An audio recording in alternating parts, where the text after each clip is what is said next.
We have records. Your card, I'd be happy to set up, set something up.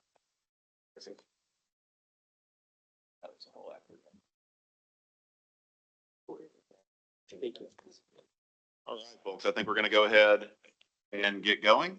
I'd like to call this initial meeting of the Virginia Flood Resilience Advisory Committee to order. I am Matt Wells. I'm the director of the Virginia Department of Conservation and Recreation. And I serve as chair of the committee. I want to thank you all for coming today to the first meeting of this group. I know that this is not a new topic for, I think all of you have been participating in one of our flood committees in various forms, whether it's the Coastal Resilience Act or the Resilience Coordination Working Group. So appreciate your continued interest in the topic.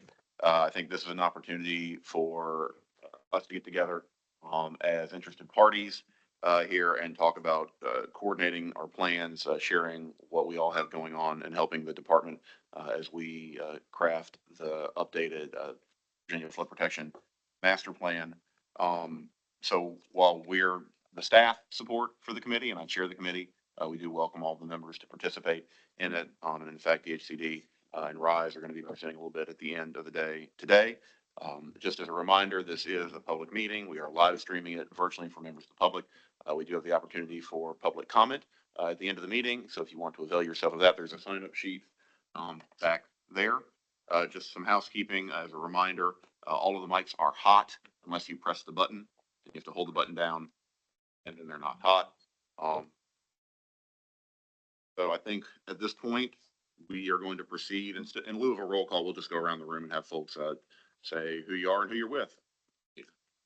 I'm Peter Delamo with Virginia Resources Authority. Fred Kirby with the Department of General Services, State Government Officials Office. Chris Berg with the Virginia Department of Transportation. Adrienne Cadula with the Chesapeake Bay Commission. Stephanie Talon, Acting Secretary of Natural and Historic Resources. Wells, DCR Director. Robbie Coach, Virginia Department of Emergency Management. Alex Sams, Chief Deputy at Department of Environmental Quality. Paul Robinson, Executive Director of RISE. Madison Teeter, Resilience Specialist with Arcadis, who's contracted to support DCR with the Virginia Flood Protection Master Plan. John Millspaw, also with Arcadis, contracted with DCR, supporting with project management for the Virginia Flood Protection Master Plan. Matt Dallin, DCR Office of Resilience Planning, staff of the committee. I'm going to have the DCR folks introduce themselves for this meeting so that you know who's helping support the program. Arthur, you want to just name and role? Hi, good morning, everyone. Arthur Kay, Resilience Planner with the office.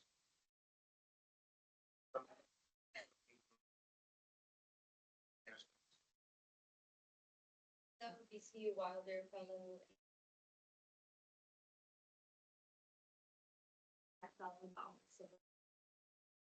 And I'm Carolyn Heaps-Picaro, DCR Office of Resilience Planning. All right, we get Carolyn on the microphone. All right. So before we go any further, I do want to give an opportunity for Acting Secretary Talon to say a few words, give a quick update, because I know you've got other stuff that you've got to get to. So. Great. Thank you, Matt. Thank you, everyone. I just want to say good morning and thanks everyone for being here. I know this is a new group, but not a new topic or issue to anyone around the table. So thanks to everyone for their continued work and engagement in this area.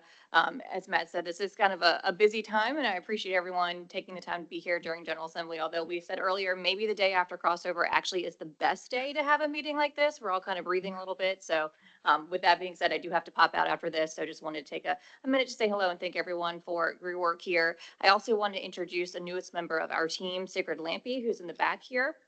She is our new resilience policy advisor under the Office of Commonwealth Resilience, as everyone knows. Last year's legislation and budget funding and language established the Office of Commonwealth Resilience under our secretariat, and we are in the process of fully staffing that office with 3 positions, of course, with the CRO on top. And so we continue to review those applications and are hopeful to have those remaining 2 positions very soon in place. But right now, Sigrid is on board getting that office staffed up and ready for fully operation. Just as soon as we can fill all of those positions. So please, introduce yourselves to Sigrid because she is learning kind of everyone in this space and is just jumping right in. She came to us actually from interning from DEQ, so familiar with some of the work that we do underneath our secretariat. She has a master's in public policy from William & Mary and a bachelor's in environmental studies from VCU. So I think she's going to be a great addition to our team. Thank you. I think everybody knows this, but we didn't like throw Travis out. There wasn't a coup or anything. He is taking a position as the Assistant Deputy Administrator of the Environmental Protection Agency. So a great opportunity for him and for the country, and stinks for us, but. Thank you for clarifying that I did force my way into this chair. We're happy to have Stephanie continuing to guide the ship during sessions. I appreciate you spending some time with us this morning. With that, we will go, and I need to vote on this, right, Matt? We do. Okay, so the agenda is in your materials. It is up on the screen. Are there any questions about the agenda? Take a motion to approve adoption of the amendment of the agenda. So moved. All right, Second. second. All right. Then moved and seconded. Any further discussion? Hearing none. All those in favor of adopting the agenda, say aye. Aye. Any opposed? All right, we've adopted the agenda. The first test. Good job, everybody. All right, we're now going to move on to some FOIA training. As this is a public body, it's important that everyone understand what the rules of the road are for communication and disclosure. So Joe Underwood is going to take it away for us. Ron, like to introduce Joe Underwood from the Virginia Freedom of Information Advisory Council. Give us some training on the FOIA. Thanks, Troy. It's Dan. Down to go up. Okay. Thank you very much for having me. I'm glad to be here. I'm glad to see that a lot of you have already probably know what FOIA is or experienced a FOIA. So we can kind of go through quite a bit of this with your agencies that you work with. But this is our contact information, maybe the most important part. This slide shows on our website, but it's our phone number if y'all have questions or email us. Alan and I will be glad to provide the answers to your guidance. We may not solve the problem, but we can give you an idea where you may head. But we so kind of to go through this FOIA is going to be really about, this is a presentation a little bit longer, so I'm going to kind of fly through the slides. But FOIA Council is 2 members of the House of Delegates, 2 members of the Senate with 10 other members, 14 total. The other members from the Attorney General's office, the media representatives, local government representatives, as well as citizen appointees. And we work and review FOIA laws that are going through sessions. Currently, a couple are going through right now for changes. And then Alan and I are responsible for doing training and education and consultation throughout the Commonwealth to local governments and to citizens regarding FOIA questions and inquiries. But really the premise of FOIA is kind of evolved in the late 60s. Response to Vietnam is about access to government records and access to government meetings. So kind of what you're doing here today, your meeting being open to the public and the way you do things is kind of what we do, some of the requirements. We don't deal with parliamentary procedure or what you have to have on your agenda, but there are things required for meetings, but we'll get to that kind of shortly. But basically there are 150 exemptions to FOIA for public records in the chapter, and there's approximately 55 reasons to have closed meetings under FOIA. And those are really narrowly tailored and really interpreted to be specific to those instances. So otherwise it would be presumed that your meetings are going to be open and the records are open to public release unless an exemption applies. And in that case, then you'd have to provide that to the citation if requested in public records. But public records are pretty much any writing or recording. Let me get through this real quick. You don't need this local official stuff. But public records are pretty much any type of recording or tracking or information that you have that is created by your office or that you've received from another agency that discusses or transacts public business. So you may not have made the record, but if you're in possession of it, it would be subject to FOIA. And so unless an exemption otherwise applies, like I said, there's certain exemptions in FOIA. There's others throughout the Virginia Code that may apply to your records. And understanding those and knowing those is what you're going to rely on your legal counsel and your guidance of your director and so forth. But we are glad to help too when you get to certain questions. But really, it's all records. You start with the premise of it like a funnel. It's open to the public unless otherwise exempt. And then when you get a request for records, which can be done by citizens of the Commonwealth or media members of the Commonwealth, is that you have rules of records have kind of a rule 5. There are 5 permissible responses. You have 5 days to respond. And one of those responses being they're not getting the records due to provision of law, or they're getting part of the records due to provision of law. So FOIA requests can be written formally through email, letter, or phone call, or in person. So be aware that submission of a FOIA request could occur during a meeting and be able to track that and so forth. And with that, it is the requester choice for inspection or copies. There can be fees charged for that. Inspection is not necessarily free. These are the individuals who have the right to make the request, the citizens of the Commonwealth.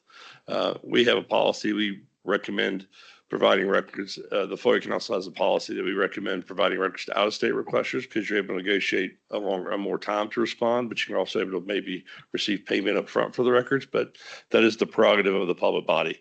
And you are a public body. That's one of the other definitions you'll be as a committee here of acting with the authority and advisement to take action. You'd be recognized to be subject to FOIA.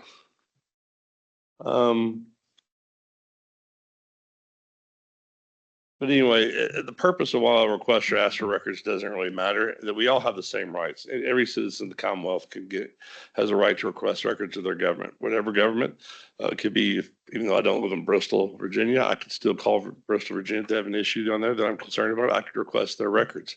I don't have to be a resident of Bristol or down there. So, but we all share the same access rights, and we all share the same rights to be able to understand what our government is doing. And purpose doesn't really require, we're not asked for,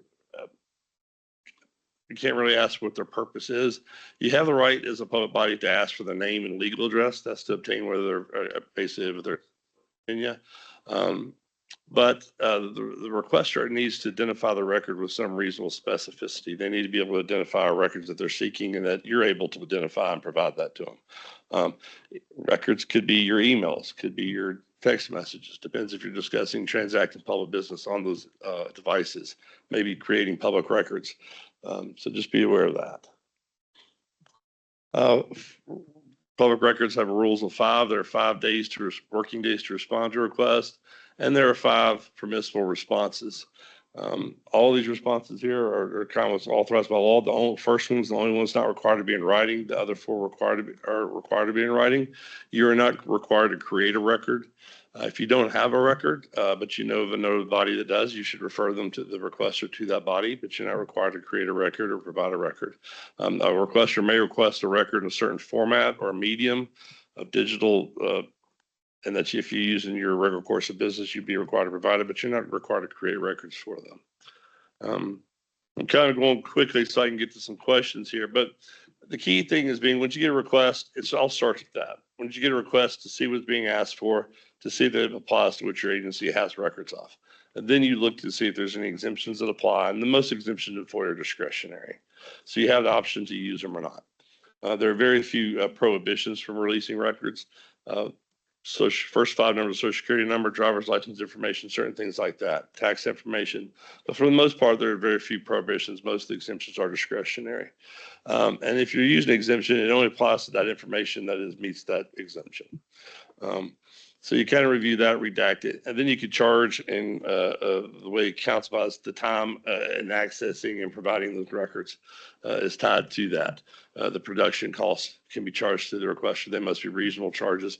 There's currently a bill right now to limit how a government calculates the labor costs to calculate charges to limit excessive charges by public bodies. But we'll see how that goes. But it's been passed, I think, by one of the houses. By the Senate, it has been passed by the Senate, yet to be passed by the House.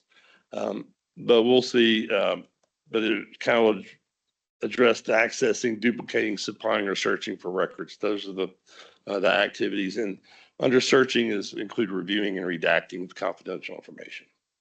Like I said, most of y'all have already dealt with public business, deal with government bodies and so forth. I don't know if you have any questions regarding public records or charging, but the only time in Virginia you can get payment up front for records is if it's over $200. If it's under $200, you must provide the records, and then you can bill the requester for that. And if they don't pay the bill, then you can deny a future request.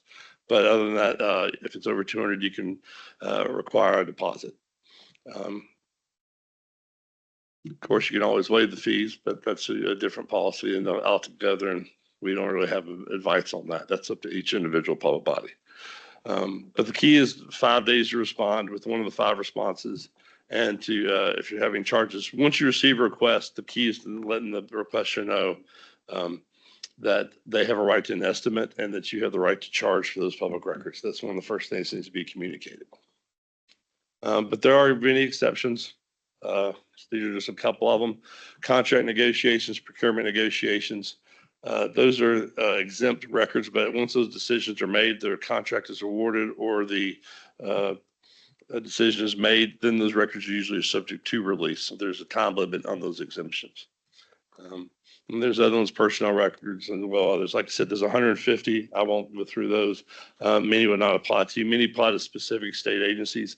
I don't know, since you're a new agency, if you're or a new committee, I don't know if you'll have your own exemption yet, but there may be one that applies to you. There are broad ones like attorney client and personnel records that kind of apply to everybody throughout the Commonwealth, through all public bodies. Public meetings, which you're doing here today, kind of is the situation you started out. There's three public meetings have kind of rules of three. The first one is you have to properly notice the meeting. Second one is you have to properly take minutes of the meeting. And the third one is pretty much has to be open to the public. But your public body is the one who has authority to act or take action on behalf of the citizens.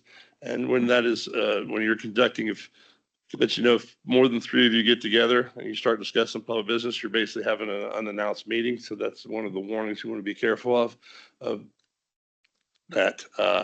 We'll get to this definition of meeting here. There it is. That was one that was changed recently. So as long as you stay in pairs and you discuss business, or you two of you can discuss with an executive director, you wouldn't be violating the Public Meetings Act. If you have three of you started congregating and getting together and discussing things through email or phone calls or just the sidebar, that could be considered a meeting of yourself and discussing that, and that could be a violation. So we advise you to try to keep, when you're discussing public business, keep it in a form like this on the record. Or if you receive emails, if the director sends out emails to the whole staff, don't reply to everybody. Everybody start chiming in, just respond back to the director and let him set it up for the next communication. You just want to be careful with your communications. Any questions about public records before I keep going into the meetings? Anything else? I think most of y'all pretty much have been through this before, and I have to usually do training every 2 years for most public bodies. So most people have already heard it, and they just have to get the requirements. So some of you have already had that 2-year training, but this maybe just be a quick refresher. But as long as you said stay out of the groups of three and don't discuss public business, not to say that three of you can't get together and go to a ball game or something, but if you discuss public business is really the criteria that kind of really kind of kicks off into a FOIA violation. And it's hard not to prove that. Appearance is the scene. If somebody in the public sees three of you together, they're going to assume that you're discussing public business, even though you may not. So you just want to be careful of the appearances wise. So that's why we always advise kind of the Noah's rule, stay in pairs, and you'll be traveled by that and you'll be fine. Not to say that after a break here, you can get coffee and sit around and have a donut. That's not a problem. You're here publicly. Just keep your any discussions on any topics maybe on the agenda to when the session's ongoing and not during a break. That's kind of the rules apply to that. Having trouble. Oh, I'm hitting the wrong button. There we go. So the three requirements really for open meetings are the notice to the public, open to the public, and having minutes.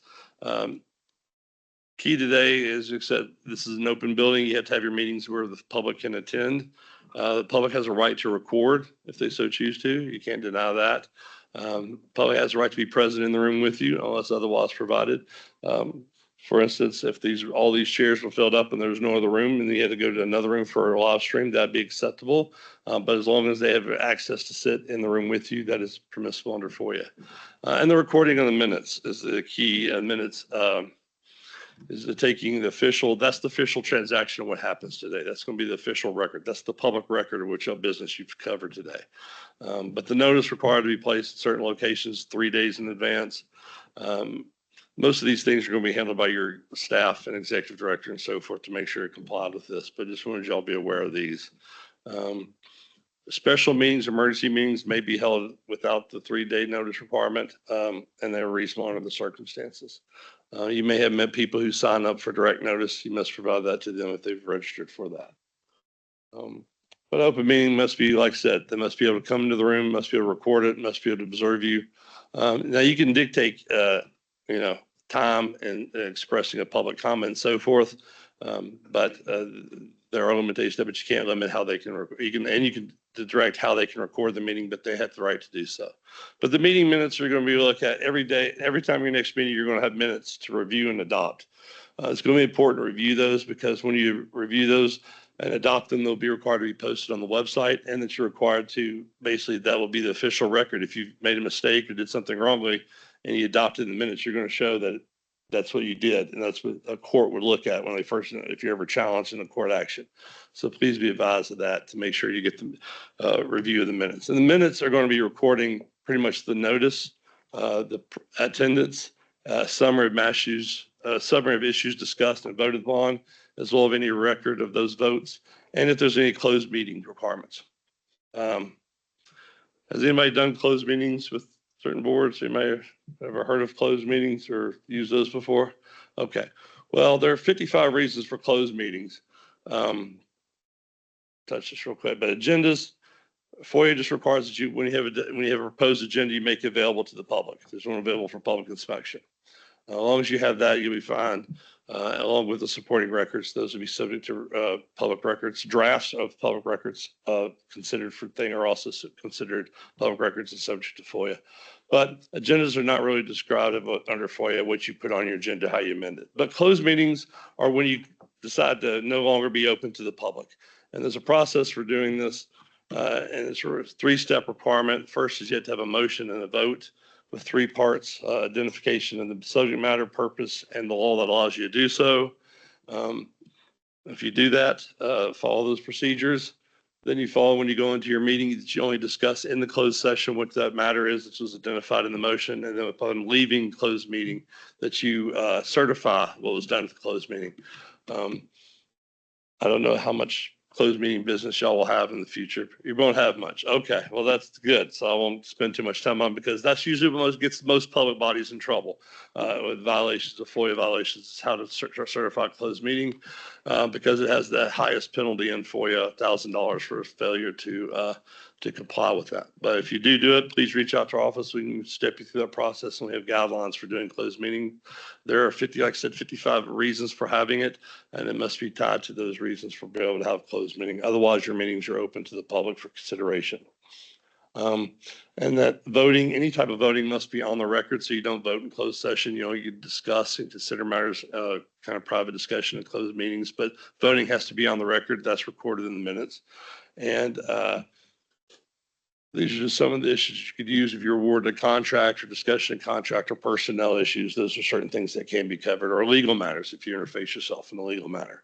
But I'm not sure what that'll be facing. But don't know if you'll be having electronic meetings. There's 3 types of electronic meetings. Of course, this is an in-person meeting, but there's 2. The other one is a remote participation, where certain members of the board can participate remotely, as long as you have a quorum of the board in person in one location. Then there's the all virtual, where all members are participating virtually, and there's certain parameters about going about doing that. I'm not sure if you'll have that, but there are also certain procedures. We have guides on this to cover that, about having reasons to allow for remote participation, where individual members participate remotely, or the all virtual. We have the all, everybody's participating through electronic means. When you do that, you do have to provide access for all virtual. You do have to provide access to the public to be able to also to attend through the all virtual. If you're participating remote participation, you don't have to necessarily provide the electronic access to the public. We encourage it, but you're not required to, because they can always come to your meeting in person and sit in here in the room with you, because a quorum of the board would be here in person. So.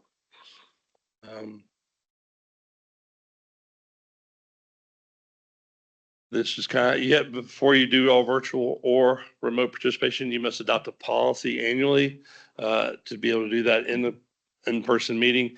Once you have adopted that policy, then you can go forward to have all virtual meetings or remote participation meetings. You're limited to having all virtual meetings, no 2 consecutively, and only 50% of your meetings can be held all virtually.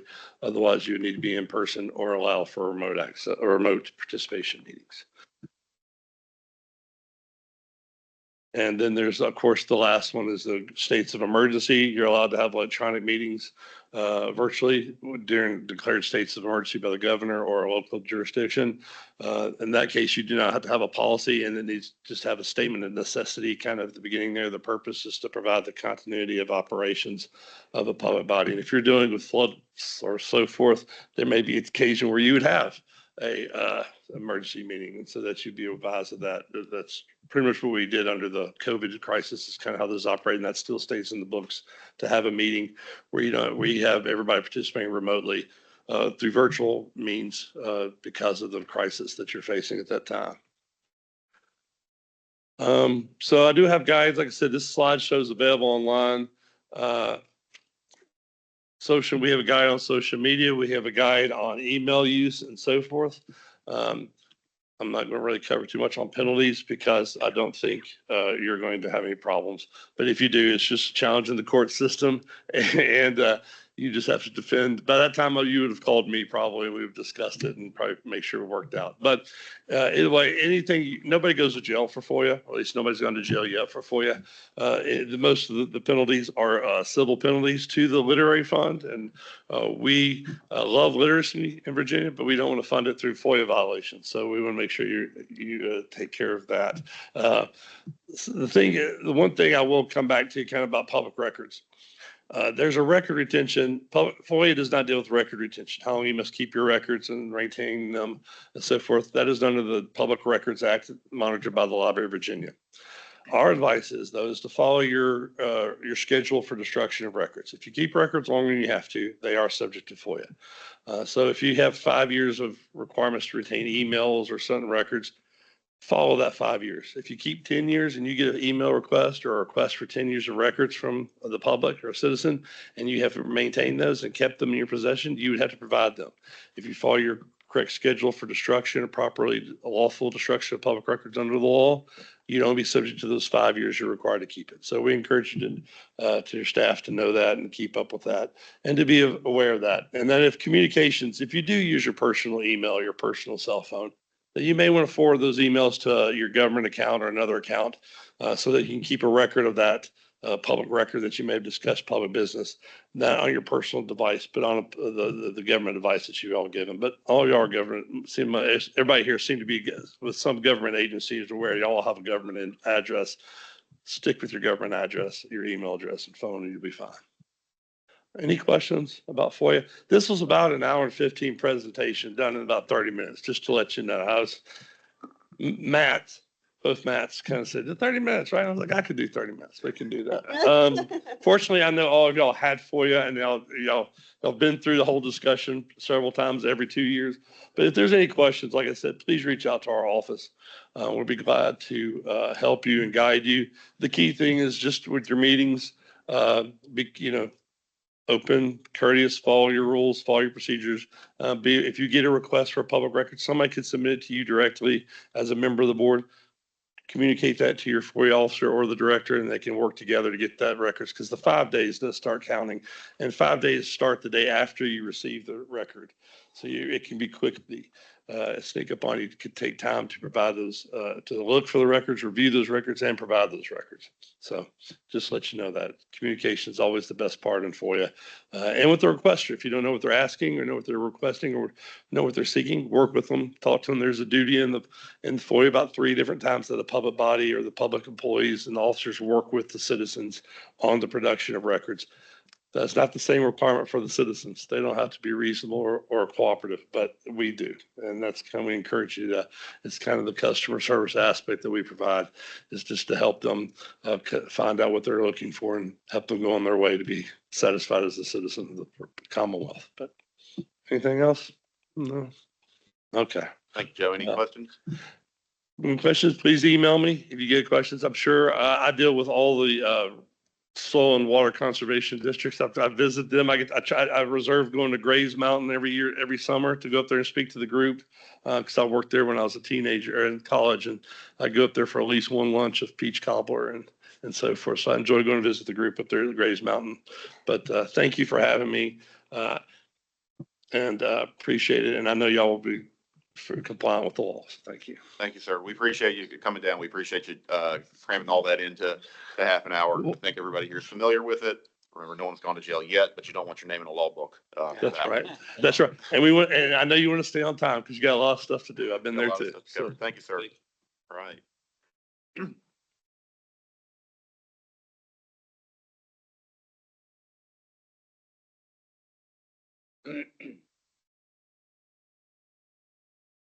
We're going through here, just for clarity, if you all do receive any requests regarding this public body, please forward them to the director and to the flood.resilience@dcr.virginia.gov email. We will work with the DCR FOIA officer, Lisa McGee, to handle any inquiries or requests. Okay, so I'm going to talk a little bit about the charter committee charge and the plan itself. So first off, we're not adopting the charter today. You have a draft of the charter in your materials, and that will be distributed. I encourage you to review it, provide any feedback that you have on it at least 30 days before the next meeting that we have where we will adopt this. Those of you who participated in the Coastal Resilience Technical Advisory Committee, this is very similar to that. It does cover a number of important topics. Membership, for one, you can have an alternate if you want to designate an alternate. I think that we have some alternates here today. Just a reminder that the alternate is a member of the public body and subject to all the FOIA stuff that you just heard about. It describes the role of the flood committee in the statute and the expectations for the committee, policy for remote participation, and policy for all virtual meetings. But again, it should look fairly familiar. But if you would give that a read, let us know if you have any comments on it before the next. Questions on the charter? All right. So, the Virginia Flood Protection Master Plan, as distinct, yep, Can we go back? yes, we may. Just in terms of membership, I know that, obviously membership is spelled out in code. But it does say that we can invite other representatives, and then it says we can invite advisors. Do you guys have like a plan? Not at this time, no. That is something that was carried over from the Coastal Resilience. If folks have people that they think should be advisors or other suggestions like that, I think we're open to talking about them. Okay, so just get any comments to you in the next 30 days on that. 30 days before the next meeting, but if you have them in the next 30 days, that'd be great. Yep. If you have folks that you think we should engage through this process, and we will talk a little bit about public engagement today, outside of this particular public body. I'd just like to note, members of the public body were then subject to the FOIA requirements. So it does, if we have those 3 members of the body discussing the work, and we have a lot of other engagement sessions planned, then they also have to be public meetings. And all those meetings are open, but to have it be the official public meeting, we've got to do the notice, the minutes, and it's harder, especially for the virtual engagement sessions that we have planned, to still conform with the FOIA requirements and the public meeting requirements and have those people present. So that's Would kind of, that apply to advisors? I believe, you can take a look, but I believe the advisors are also members of the public body. So that's something to consider, for how much we have here versus we still can engage with others and are engaging with others outside of this public body. Matt, you're going to talk a little bit about engagement today, I think. Yes. So, and just for everyone's awareness for the group, the statutory members of the group is a smaller group than we had for the coastal TAC. But in addition to this, there is a broad list of stakeholders that we are required. I can't remember if it says consult or engage with, but essentially bring into the process. And so we'll talk a little bit about how we intend to do that, because again, I think, transparency and engagement is something that we have really tried to cleave to as we have gone through this process, and that's not going to be any different for this group. Even though the membership of this may be a little bit smaller, and in statute, we still want to make sure we're gathering everybody's voices. So. All right, so what is the Flood Protection Master Plan? This is distinct from the Coastal Resilience Master Plan. Obviously, that was a regional plan, a little bit more granular. This is a higher level plan. The last iteration was published in 2005, so it's been a while. The statute requires that the plan be a place-specific plan for mitigating severe and repetitive flooding. containing an inventory of flood-prone areas, an inventory of flood protection studies, a record of flood damages, strategies to prevent or mitigate flood damage, and the collection and distribution of information related to flooding and floodplain management. It's required to use a watershed-based approach. The statutory deadline is December 1, 2026. We are working towards a December 31, 2025 goal at the moment to try to deliver this by the end of the year. So there's a lot of words. We will send this around. This is our current working plan about how we intend to satisfy each of the statutory requirements for the plan. Flood analysis that we've gotten from Fathom, as well as FEMA flood hazard data and data for the Coastal Resilience Master Plan, updated gaps analysis, where data is available to understand flood risk and updates to the ZFRIS system, an updated analysis of estimated flood damages, an updated plan to summarize those damages and provide some context to flood hazard impact, revised strategies for state agencies to mitigate the impacts of flooding. It's a focal point of the plan. It'll be a focal point of this group's discussions. It'll be a focal point of our engagement. Severe and repetitive flooding hazards and impacts at the local and the HUC 10 level. So that's our place-specific strategy. And then we'll also map it out by watershed, which will fulfill the watershed-based approach. Again, this is an overview. We will continue to talk about this as we move through the process, but just sort of wanted to flag for you all that each distinct component of the plan is designed to fulfill part of the statutory obligation. So that brings us to this committee, which was established in statute to assist us with developing, updating, and implementing the Virginia Flood Protection Master Plan and implementing the Commonwealth's flood resilience preparedness, prevention, and protection programs. So while the focus of a lot of what we're going to talk about is the Virginia Flood Protection Master Plan, the group's charge is a little bit broader than that and goes into general flood resilience as well. The committee is going to receive updates on this plan, the Coastal Resilience Master Plan, and other regional resilience plans. So specifically, the committee is charged with advising the department on assessing the impacts of flooding, establishing and measuring flood resilience goals and metrics, prioritizing state policies, programs, funding, and other strategies to mitigate flooding, enhancing intergovernmental and interagency coordination for flood resilience, conducting stakeholder outreach and engagement, assisting local governments to minimize loss of life, property damage, and negative impacts from flooding, and then other issues related to the Virginia Flood Protection Master Plan as those requirements are set out in statute. So I think all of you are familiar with this. This is a map from Coastal Resilience Master Plan Phase 1 that demonstrates projected flooding from relative sea level rise between 2020 and 2080. Certainly coastal flooding is a significant problem. It's something that we have been really trying to get our arms around over the past years. We have been developing the Phase 2 update for the Coastal Resilience Master Plan. But as we always like to remind people, Matt, you want to hit the next one? Flooding is not just a coastal challenge. And in fact, if you look at historic flooding data, a significant portion of flood damage across the Commonwealth occurs inland, in the valley and south side. This does not take into account Helene, which just swept through Southwest Virginia. So again, while flooding impacts coastal Virginia in kind of a chronic manner, it does have acute impacts elsewhere in the Commonwealth. It also has a lot of knock-on effects. You can't read this slide. That's okay. The purpose of putting this here is just to show all the touch points that sort of radiate out from flooding impacts. So it is a whole community impact. It involves more than just DCR, more than any one or two state agencies, more than any one or two groups. It really has knock-on effects all throughout the community and through the economy. And so as we seek to address flooding, we need to make sure that I think we try to take the holistic view of these impacts into account.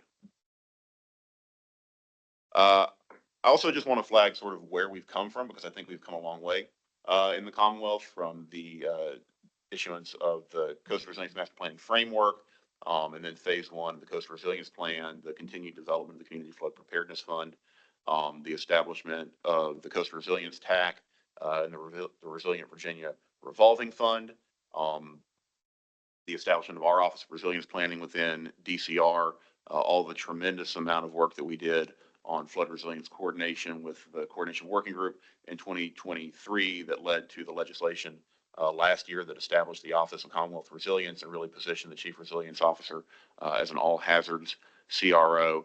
And then leading into the work to finalize the development of phase 2 of the Coastal Resilience Master Plan that includes the recommendations of the TAC and an updated flood inventory. So really you can kind of see, we didn't, when we set this out, we didn't intend to make like one additional box for each year, but that's kind of the way that it worked out because I think we continue to build on the efforts we've had in the past. So just a quick note, because there are a lot of committees going on. So there is this committee, the Flood Resilience Advisory Committee, that meets at least twice annually. We are here now. It is February 2025. There's also an interagency resilience management team that was established in the statute that reframed the Chief Resilience Officer and the Office of Commonwealth Resilience. That team is comprised of resilience coordinators from designated state agencies, and the goal there is to support the implementation of all hazards resilience efforts. So flooding will be a part of that. The goal of that group is to help folks coordinate and collaborate across state agencies to make sure that all of our programs are working together, but that is a broader effort than just the flood focus that is this committee. And so this is just a little bit of a comparison between the Coastal Resilience Master Plan, again, and the Virginia Flood Protection Master Plan. Again, CRMP, regional specific, a little bit more granular in what it's looking at. The Flood Protection Master Plan, a little bit broader, a little bit higher level. There are also a number of other plans and programs that are in process. Coastal Zone Management, our friends at VDEM, our friends at VDOT, all working in this space. One of the ways that we are trying to pull all these threads together was to charge the Chief Resilience Officer with developing sort of a status of resilience update on a regular basis. That is a roll-up of all of these, a summary of all of these plans to try to pull at least some of the threads into one place so that you can get a better holistic picture of whatever.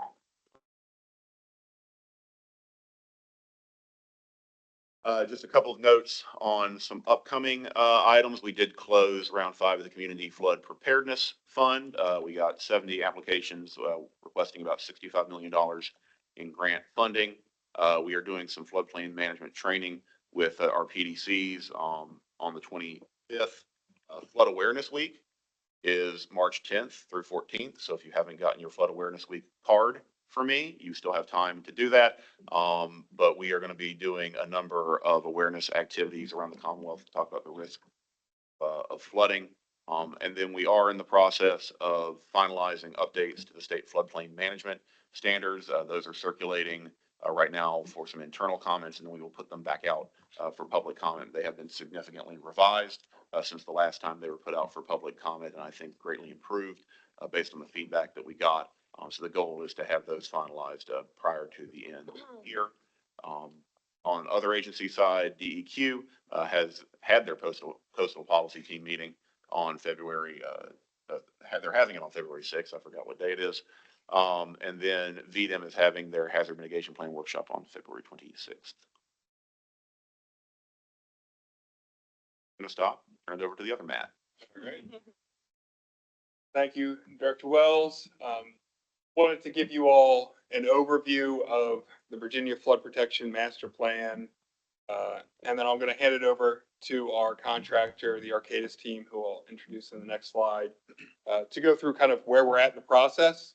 And then also look to get your feedback on some upcoming activities and try to advise on best ways to identify these flood resilience strategies. So as mentioned, we were introduced Office of Resilience Planning as a staff to this committee. We're a relatively small group with 3 FTEs and 2 fellows with us. So we rely on contractor support for a lot of the work we do with the Virginia Flood Protection Master Plan, the Coastal Resilience Master Plan, and everywhere else where we're trying to help coordinate flood resilience work across the Commonwealth. For the Virginia Flood Protection Master Plan, we have Arcadis as our contractor. And they've pulled together a great team with themselves and some other subs to help fulfill this team and meet all the requirements that we have. So glad to have John and Madison here today from Arcadis, who are going to be giving the presentation in a little bit. So just to kind of set the framework for what is this statewide plan? What are we really trying to accomplish? What hasn't been done since 2005?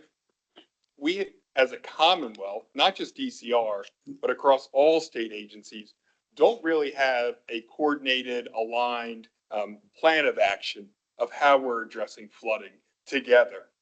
And so that is really what we're working with in this update that we're working on this year, is to create this actionable plan that can be used to really help craft policies and programs across state agencies to work to reduce our flood risk in the Commonwealth. We cannot eliminate all of the flood risk, but there are actions that we're currently taking. But we want to really try to see, well, how are we doing? What's the measuring stick? And what can we do better? And can we improve it by working together and moving in a common direction to address all the impacts that are very widespread across our people, economy, and the environment, both in the coastal region, in the mountains and valleys, and in the Piedmont. Flooding extends across all of the Commonwealth. So this is kind of a general overview of what we're doing in this planning process. First, we're trying to figure out where are we going? What do we want to be when we grow up in the next kind of, we're looking 2025, 2045, in that time frame. What do we have for a vision of the Commonwealth for flood resilience? And then within that, what are the goals we're trying to meet, and what objectives can we set out to try to move towards those goals? That's really what we've worked on, and Arcadis is going to provide an overview of what those are. The next step is really, well, all right, if we know where we want to be, how do we get there? Which we've got to take an inventory of really where we're at. Again, we're not starting from scratch. We are working in this space, have been, but doesn't mean we can't be looking for opportunities to improve. So what are the different strategies that we can do to look at where we might have some gaps that can move us towards those goals and objectives? And then from those strategies, what are the steps? What can we be doing in the next 5 years? This is a 5-year planning cycle. What actions and concrete steps can we take to make improvement to get us closer to those goals and objectives? So that is, in a nutshell, what this planning process is. What is coming out of this planning process? We've got 4 final products.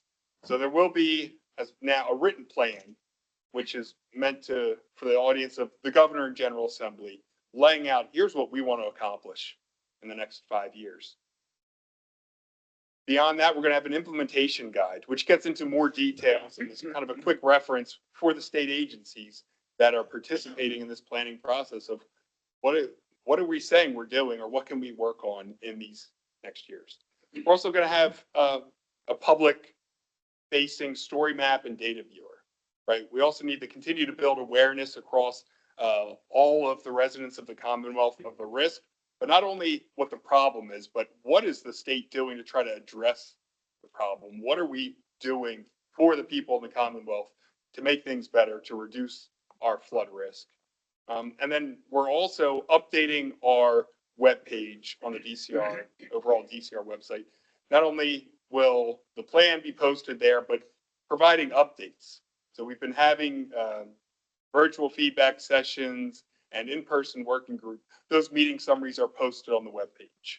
Any of our draft deliverables, our vision statement, goals, and objectives are getting posted on the webpage. So we're trying to communicate throughout this process, but then also we use that website to provide updates through implementation as well. So this is how we're planning on delivering these products. This is kind of the planning process laid out in kind of sequential order, more or less. This started back in September of last year with our annual flood coordination meeting. We brought together and invited many of the members of this body, actually all of the organizations that were listed in code for the flood committee have been invited to participate in those. we couldn't convene as a flood committee. Legislation said that this body didn't officially start till February 1, but we have been working with you all, and we really just couldn't wait to start the process until the committee got started and get it done by the end of the year, leaving us with 10 months to get all of this work done. So we're about halfway through. We've gone through the stage setting, been working through vision, goals, and objectives, just wrapping up what are the priority gaps that exist that we can be addressing. But the next steps that we're going to be working on are, what are we going to do about it? What strategies can we try to deploy, and what parts of implementation is needed to deploy those strategies?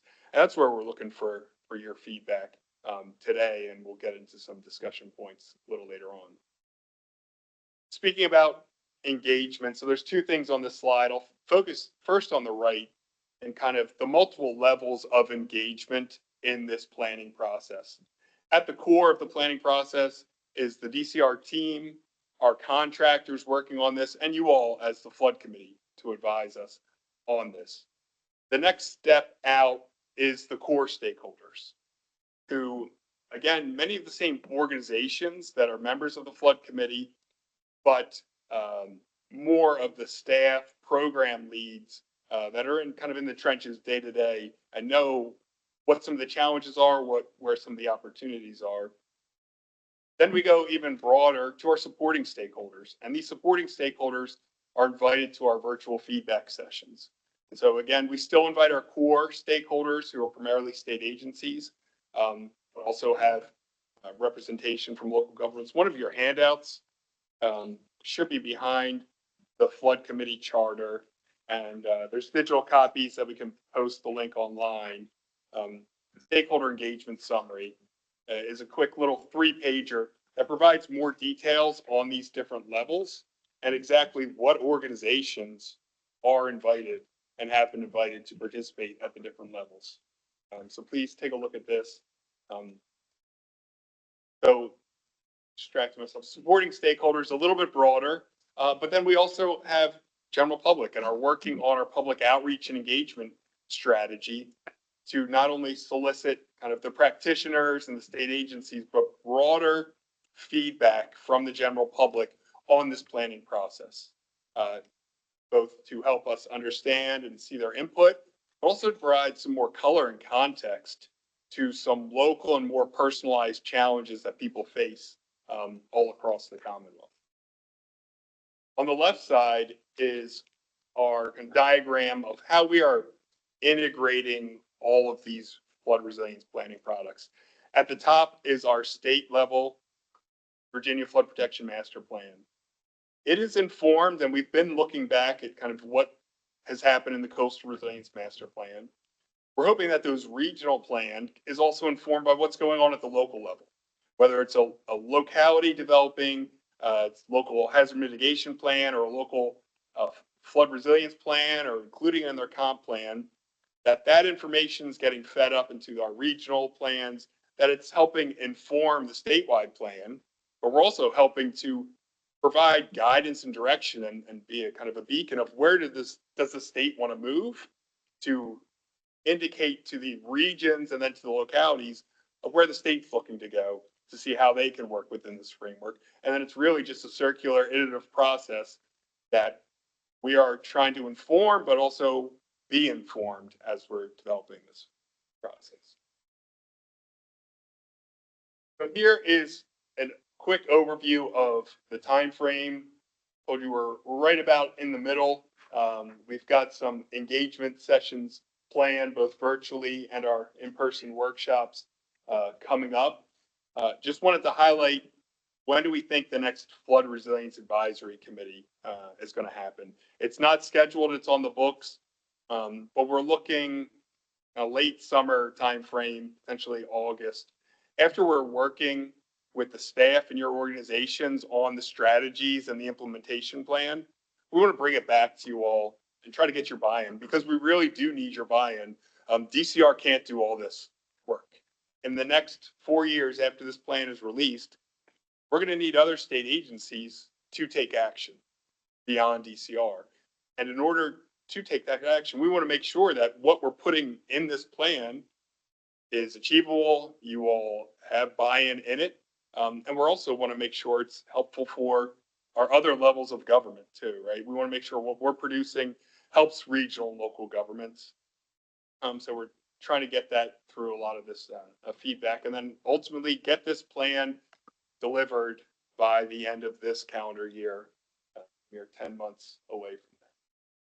So Matt, before you go on to talk a little bit more about the next set, I just want to pause there, see if anyone has any questions about engagement or timeline at this point.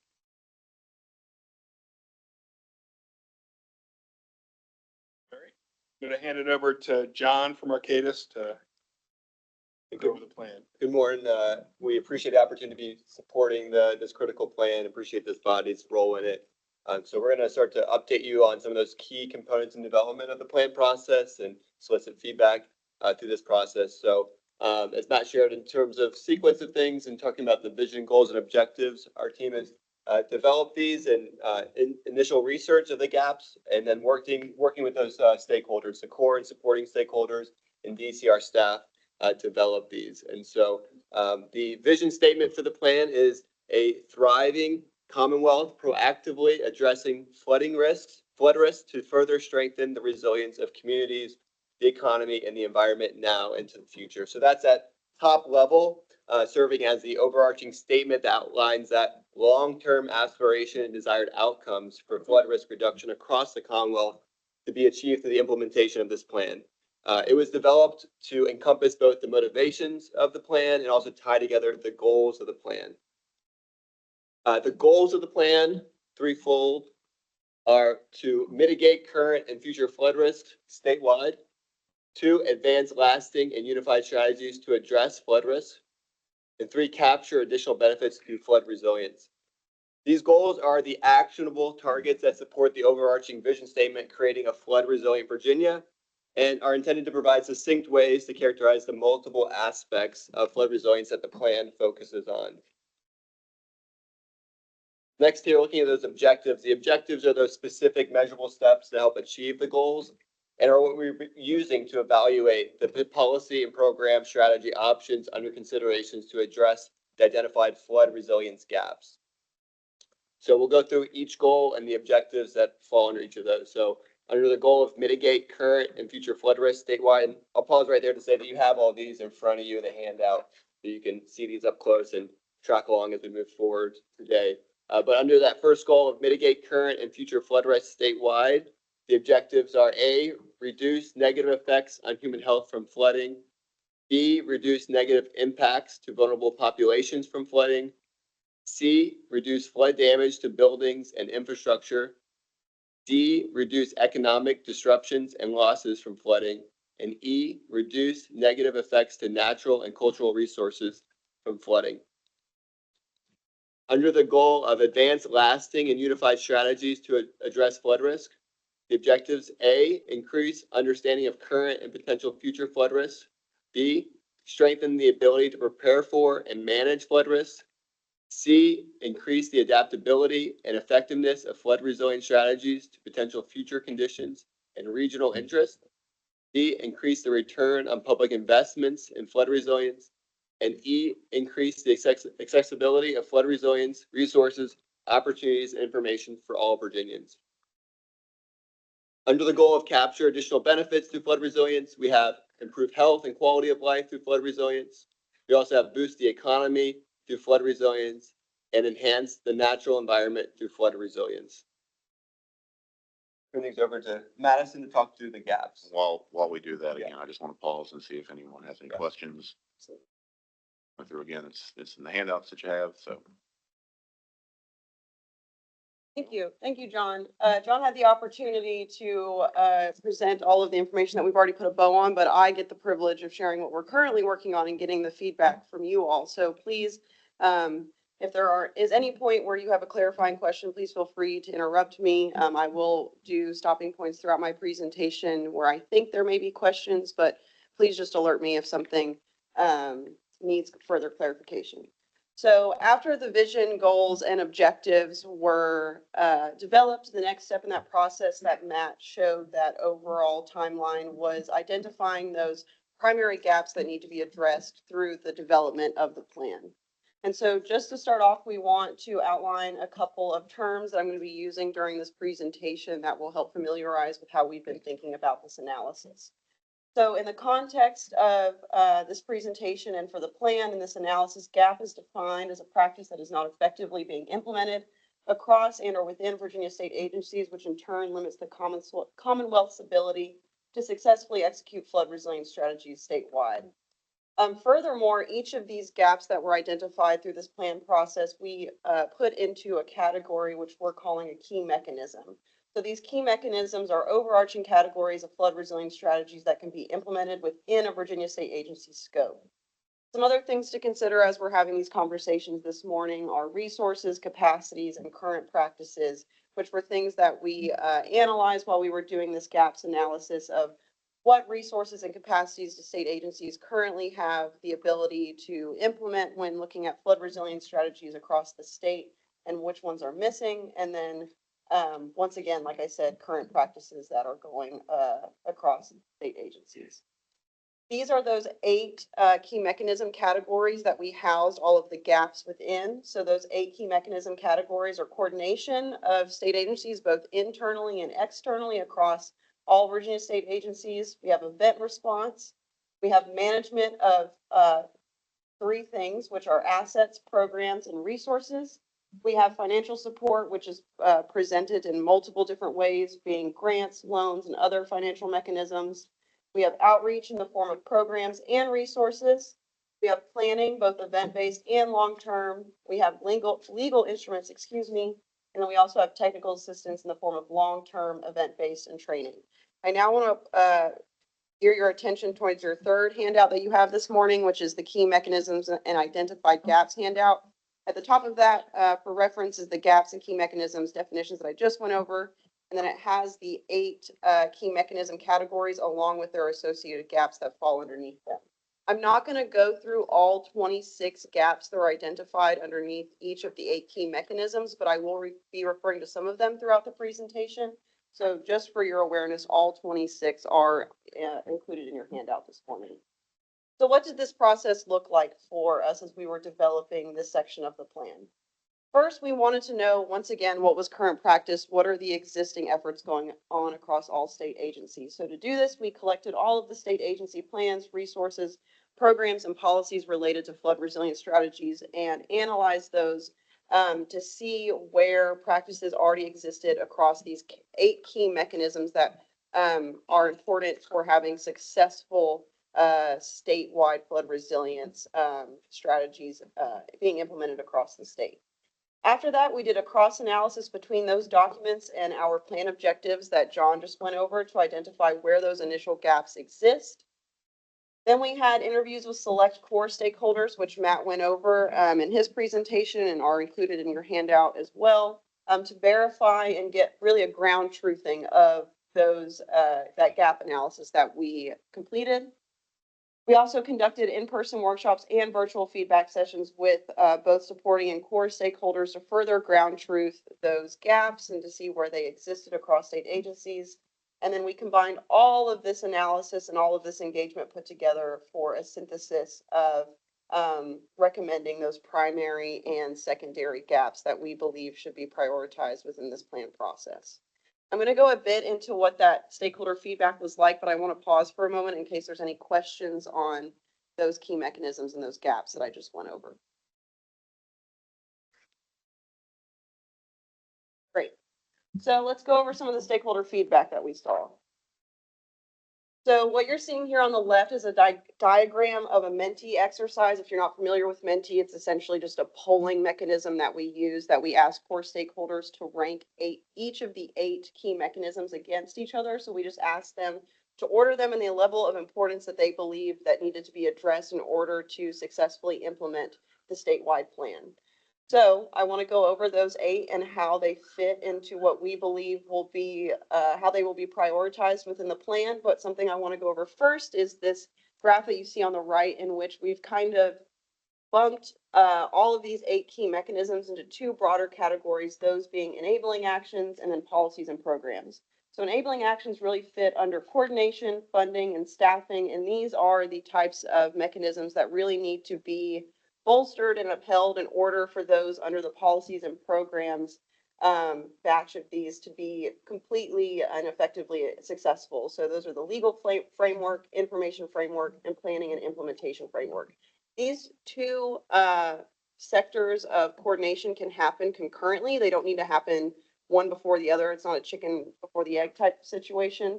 But we do think it's really important to address those coordination, funding, and staffing mechanisms in order to really have those other mechanisms be effective. So with that in mind, and we believe that core stakeholders agreed with this thinking as they ranked the financial support and coordination mechanisms as the top 2 key mechanisms that they believe to be the most important in addressing when we're looking at developing strategies for the plan. So if you haven't noticed already, they're color coordinated by which bunk they fall under. So the 3rd, 4th, and 5th are all under policy and programs, which is planning, management, and event response. Then we have technical assistance as 6th, legal instruments as 7th, and then outreach as 8th. From that analysis and everything that we put together, these are the 7 primary gaps that we are recommending to be addressed in the plan. These are still very much so in draft, but I wanted to highlight them today as we look to get you all's feedback on how these strategies should be formulated within the plan. So I just quickly want to read the 7 primary gaps that we believe should be addressed when we're formulating the strategies within the plan. So the first is coordination among state agencies to streamline flood resilience strategies and reduce redundancies. Funding resources for long-term resilience planning that supports a wide breadth of needs at both the state and local government level. Access to up-to-date data resources that support long-term flood resilience planning and resource allocation decisions. Staff capacity and resources for interdepartmental data aggregation and coordination for comprehensive flood risk assessments, including those for state-owned assets. Community knowledge and capacity to take proactive steps to reduce vulnerability to flooding. Staff capacity hindering collaboration, technical assistance provision, and funding outreach efforts. And then lastly, robust decision-making frameworks and capacities to facilitate long-term planning efforts and resource allocation decisions. I want to pause there in case anyone has questions or clarification needs on these 7 primary gaps, as they will be the core of what we're looking at as we're developing our strategies, adjacent to also our plan objectives, vision and goals, and other feedback that we receive from stakeholders. Just a comment, they look like they align really closely with what the chief resiliency officer's kind of roles and responsibilities. Just a comment. I see people shaking their head, which is good. Yeah, and we have thought about that as well, and we can definitely continue to have conversations with you all as we're looking at that.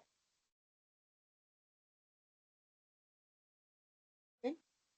Next, I want to go over the 6 secondary gaps that we identified. So these won't necessarily be prioritized in the development of the strategies, but these were all gaps that were deemed important for achieving specific objectives in the plan, whereas the primary gaps were those that were important based on our analysis of achieving objectives, multiple objectives across the goals of the plan. So these 6 secondary gaps are staff capacity and data management resources for coordination between federal, state, and local agencies during events to ensure targeted event response, funding resources for asset maintenance, reliance on non-permanent federal funding posing challenges in sustaining flood resilience programs, staff capacity for integration of flood resilience tools, staff capacity to address and assist with federal and state regulations, and staff capacity and resources to coordinate technical assistance for funding and program initiatives to address long-term flood resilience goals. And I do want to note that obviously there's a lot of overlap between these gaps. A lot of it, we're hoping as we're developing these strategies in the next step of the plan that we can identify strategies that will help address cross gaps. So it's not necessarily going to be a 1-for-1 process of one solution will help achieve one gap. We're looking and analyzing at where those crossovers exist. But are there any questions on the secondary gaps before I move on? Or the primary gaps? You mind going back one? Mm-hmm. Absolutely.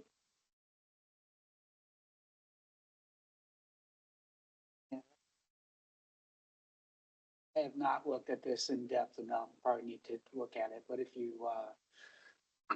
just a broad perspective, Absolutely. it seems like, some of the lower priority that were voted on in the previous slides Mhm. are being addressed as priority gaps versus, the other ones that were higher. I see.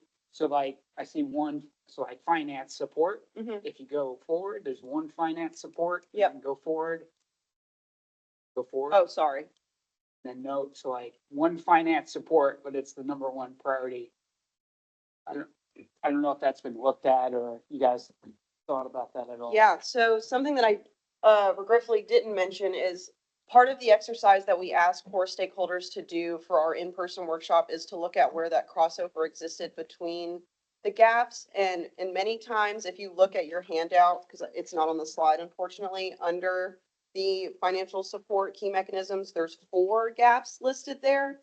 And we actually, because stakeholders believe that 3 of those gaps could not be achieved without the other 2, we ended up combining 3 of those gaps into 1. So what you're seeing here actually on this slide for funding resources for long-term resilience planning, that's actually gaps if you're looking at the handout D, F, and G combined. So I hope that helps address your Yeah, that concern. makes sense. Okay, so yeah, and I didn't go over that, so thank you for pointing that out, Would- but that is really important. Alex, would it be helpful to have kind of a crosswalk? These to kind of the various gaps they encompass? I think I'd be interested in seeing that. We actually already have that put together, so we can absolutely send that out to the committee. Thank you. Any other questions?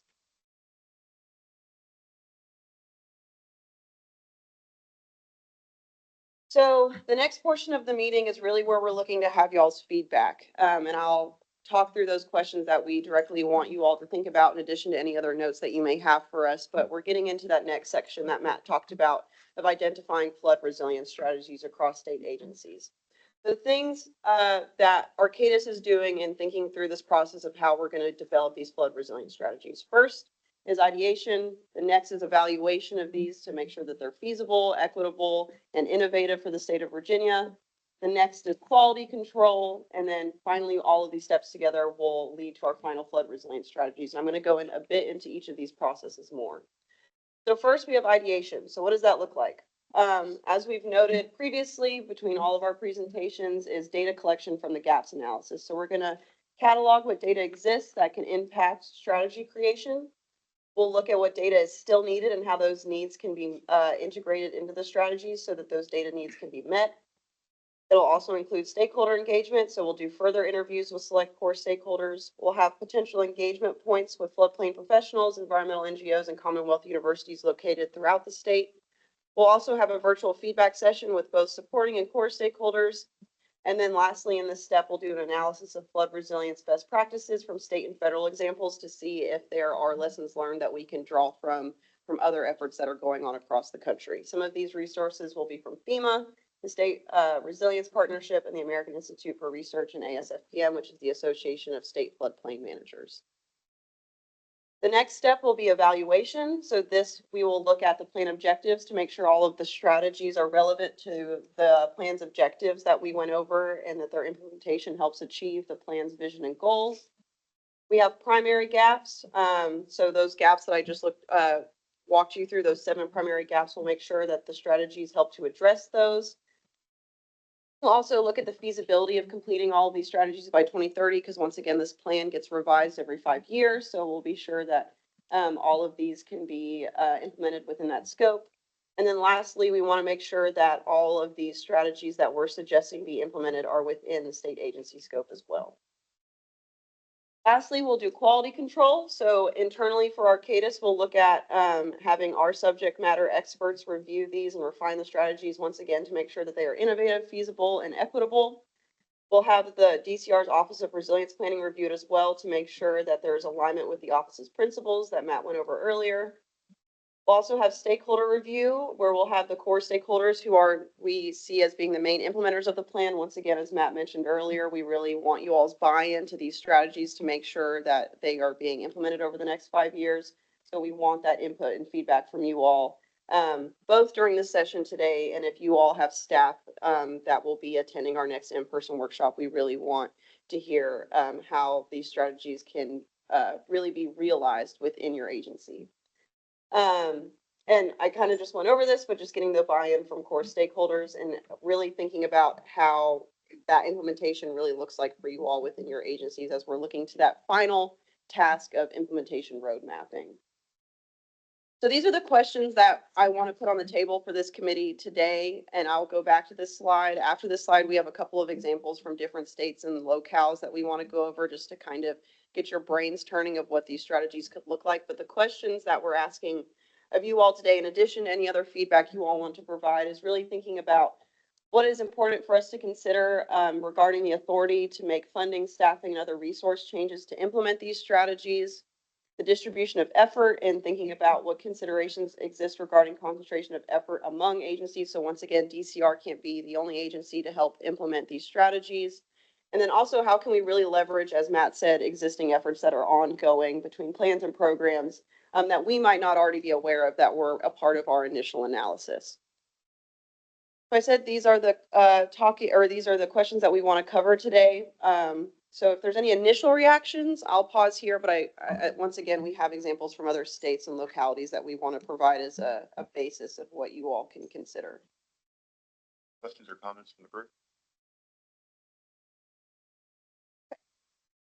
So examples from other localities, or excuse me, locales and states. So things to keep in mind as we review these examples is level of detail in which the strategies are outlined. So Arcadis has outlined the level of detail of the benefits and challenges of keeping it low, and then also being able to present it in a high level of detail. So the benefits of a low level of detail allows for maximum flexibility within y'all's agencies in terms of how they're implemented. But the challenge there is also that there's a difficulty in identifying pathways for how the implementation is actually going to look like. High level of detail benefits is identifying a clear strategy that is measurable within the next 5 years for you all to implement those strategies. But the challenge there is it may be too rigid and you might meet roadblocks when you're trying to implement those strategies within your agency. So things to look for as we're going over these next 4 plans is, do any of the following examples stand out as the right level of detail to you all, and what aspects should be incorporated and what should be avoided and what works best for Virginia? So the 4 examples that we're going to go over today, and there are many more, is the city of Fort Lauderdale in Florida, the state of Texas, the city of Jacksonville in Florida, as well as the state of New Jersey. And the way that we have these organized is it starts with the lowest level of detail, progressing to the highest level of detail. So please keep that in mind as we're going through the slides today. So the city of Fort Lauderdale is first. This is how they've outlined their strategies within their final plan document. To the left here, you'll see their overall goal is stated of build a sustainable and resilient community. They have a general write-up of what that goal entails. And then to the right, they have the related objectives and performance measures. So they don't have specific strategies actually outlined in their plan. It's more so, here's how it ties to our objectives and how we're going to measure it as we implement, or as we try to implement this goal in the plan. The next one is the state of Texas. So you'll see here to the left, they have administrative resilience strategies. So all of these strategies are related to administrative frameworks. So to the left, they have plan, policy, program, and studies. And then they have general strategies listed in those blue bullet points that you're seeing underneath. And then to the right, they have a longer write-up of what that's going to look like in actuality. And then all the way to the right, that graphic that you're seeing is other strategies that relate to this specific strategy, emerging opportunities in the future of how this can be integrated, as well as opportunities of how this can be implemented today across existing efforts.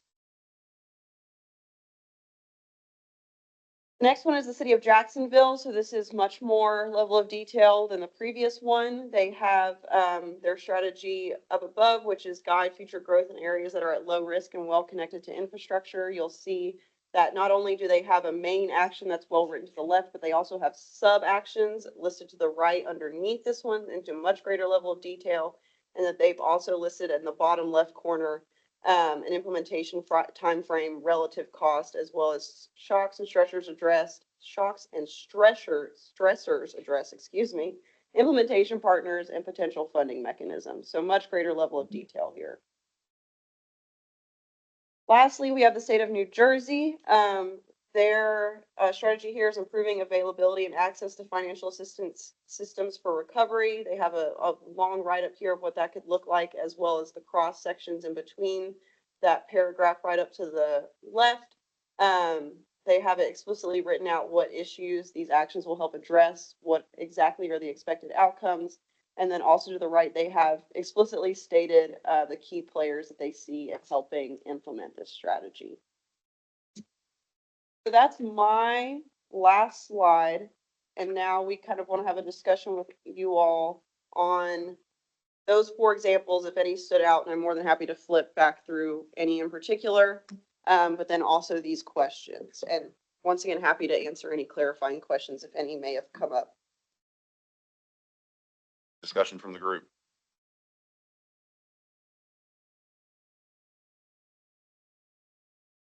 Be shy. So I'll start. I personally like the high level of detail. You know, only being in the resiliency space, maybe 12, 18 months now. My gut says we've done a lot of the initial or the, here's my goals, here's my vision, objectives, and, you know, the less detailed planning, I think we've done and talked about. It might be the time to get into a high level of detail and start, you know, a little bit more actionable items that you can track. And yes, it is a little bit more rigid, but at least we have the path that we're going down. My thoughts. Any thoughts on that? I concur with that. The high level of detail does allow more specific actions, and it also allows you to more readily identify roadblocks. So while you're providing that high level of detail, sometimes we need the flexibility to change it. But if I'm not aware of a specific issue in the more vague or overarching vision, then I may not be able to address specific issues. Other thoughts? Yeah, I'd agree. I mean, I think as an agency, we're still working through what our own kind of sector specific goals and strategies and metrics are and what funding is going to be available, which is going to dictate what we can do in that space. So I think we would definitely be more on the side of higher level as we all kind of work through our own, you know, not tie our hands too much in the future, but kind of set a general path, I think.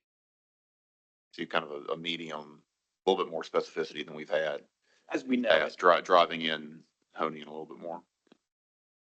I will say, you know, this is a plan. These are recommendations, right? They're strategies. It's not a regulatory binding document in any sense. And so I think, you know, if there is something in the plan, I think we certainly want to get it right in the plan.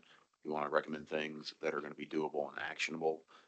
But if there's something that doesn't work, it's not, you know, this is not a regulatory document.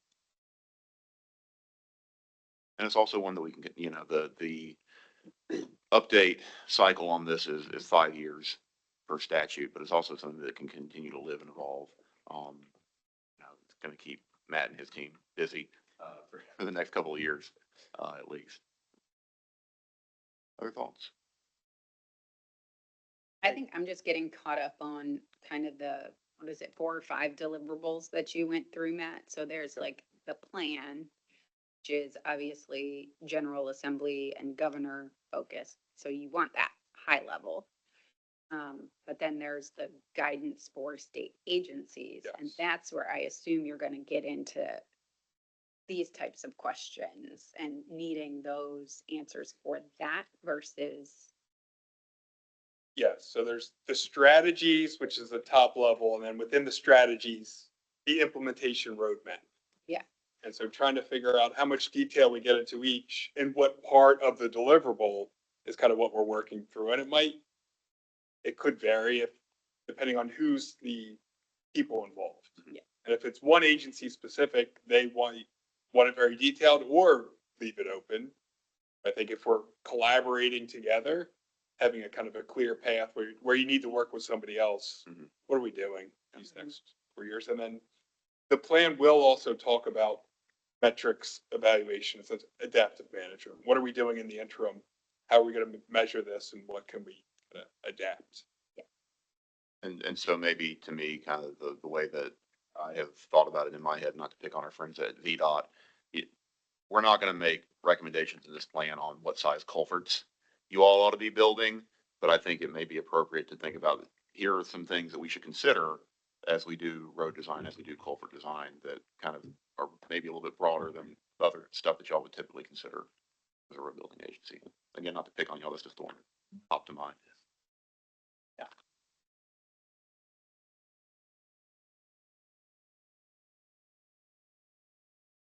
Thoughts on any of these questions?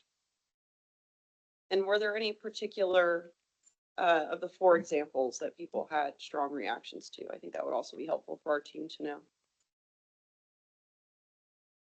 Yeah, I guess I think it was the first example maybe, got into some specific metrics.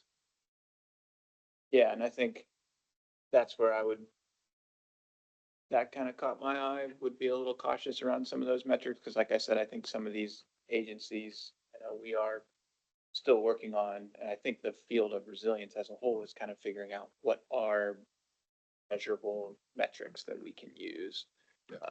So I just looked at some of those performance measures on the right, kind of gave me pause. So I don't know if we're ready for that level of specificity. But it sounds like Director Wells said, I don't think that's the intent, is to get down into, the size of our culverts, so. Just a thought, like on the level of detail here and performance measures, like you could really wrap yourself around the axle. I see the challenge here, like with so many performance measures, it could make the objective unattainable because you just have this laundry list of things. But if it's not tying back to one of those overarching objectives, then it shouldn't be performance measured against, is kind of what I'm thinking. So you're only really focused on those objectives. It would make your performance measures maybe a little more defined than this laundry list of, we want to fix this problem, but here's all these things we want to get out of it. And then you got to report on it. And then it becomes just you kind of get stuck in that situation. So I think I agree with like having a high level of detail on the focus, but I think really just tying it back to these objectives will keep the process streamlined more, and you won't have kind of this, what I said, yeah. Absolutely. Thank you. No, that makes sense to me. I got a question. I'm leading into DACD. But these examples of the plans, are they already in process? Are they being implemented now? Are these? They're on different timescales of where they are in their implementation, but yes, they've all been finalized. Okay. It'd be, probably, something you guys already do, but just finding out from the people implementing the plans, the successes, if we don't reinvent the wheel, find out what's working for them, what's not working. Absolutely. Yeah, it's a great suggestion.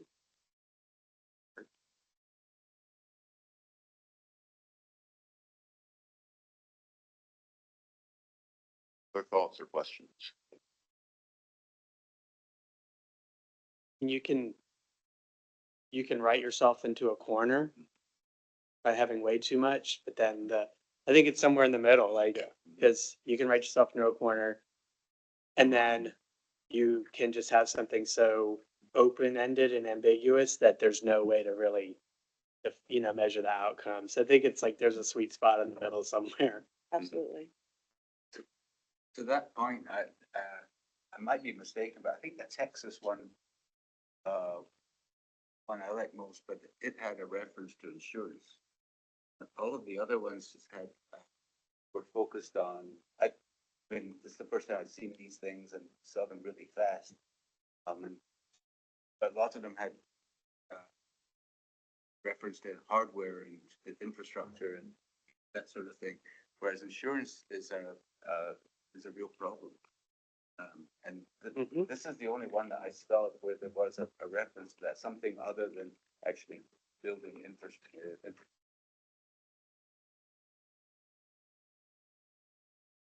Other comments? You want to go back to the question?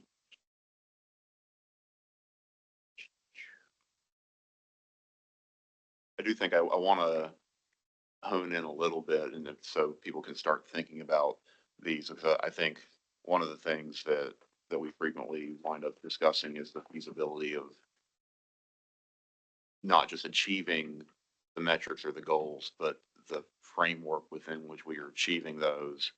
Certainly where we have the ability to work with existing authorities, with existing resources, to leverage existing efforts, perhaps with some level of modification, that is certainly going to be easier than trying to create something new out of whole cloth. I think that's a much bigger lift than trying to make sure, again, that we are trying to pull in the best bits of everything and to make the stuff that we have work better together.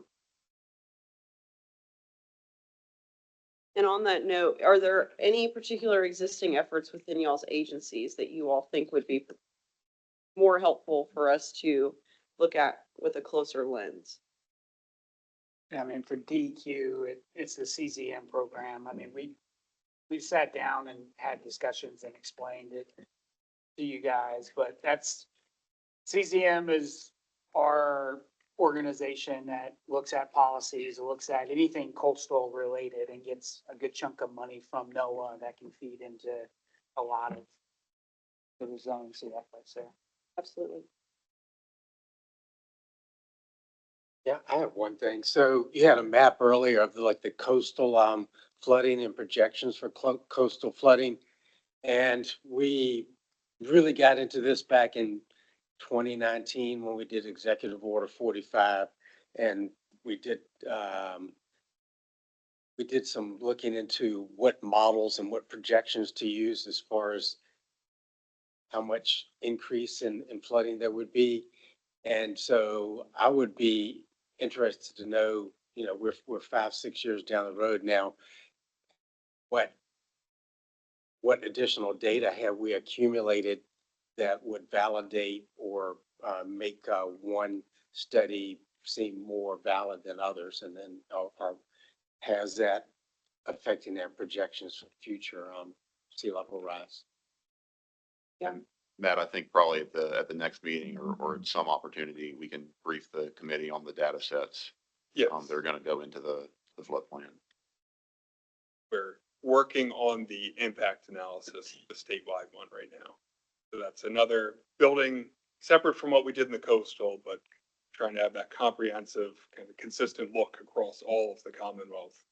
Where does the risk lie? But I think, yes, we can go over what we have and provide that at the next meeting. I think the next meeting, right, we're talking about how we can develop these strategies and the implementation roadmap.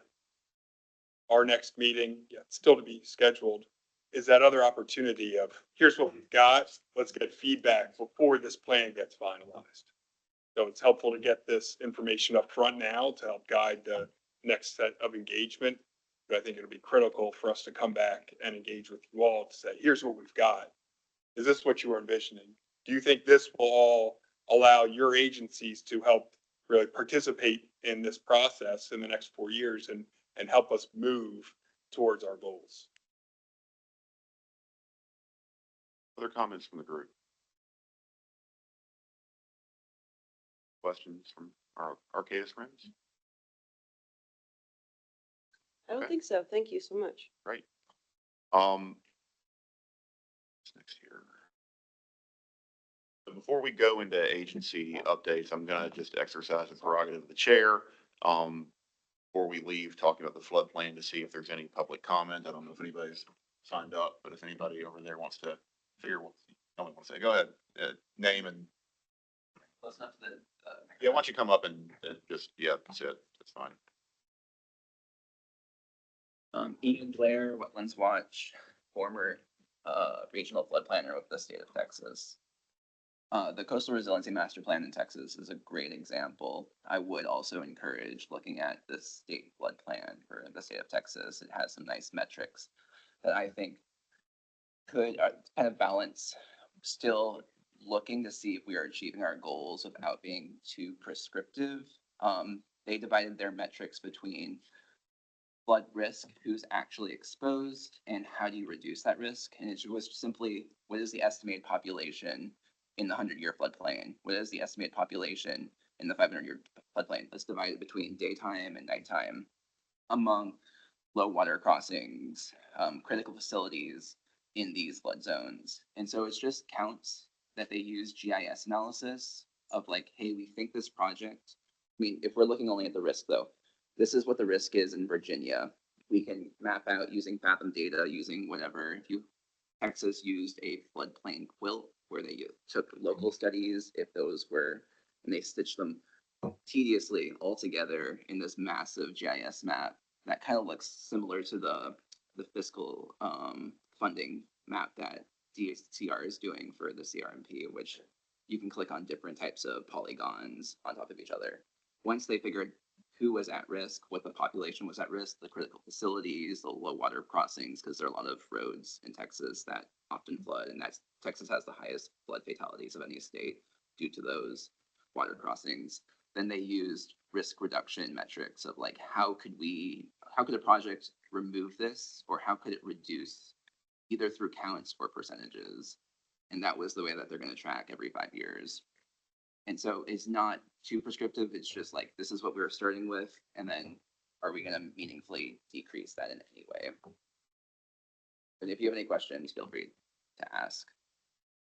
Thank you. I think that's helpful. We'll look into the Texas model and Yeah. appreciate it. Thank you. Thank you. Any other public comment? Anybody online? Yeah, if you want to. Or you can save it till the end. We'll come back again, but I didn't know since while it's all fresh. All right, we'll go ahead. Thanks, Emily Steinholder, Environmental Defense Fund. Just wanted to, give my appreciation for Adrian's comments earlier that more voices and resources, like Ian's experience in Texas can be very useful to the broader group. I'll keep it short. Great, thank you. We did have one comment online from Speaker Pollard. He said, in considering gaps, please also look to private sector and NGO activities and initiatives, including mitigation banks and permittee responsible mitigation site developments and the slow pace of approval processes, and voluntary credit market opportunities that can help with flood protection and resiliency. And he said this is also a strategy point. Speaker, I can allow you to come off mute if there's anything else you would like to add. Please feel free to do so now.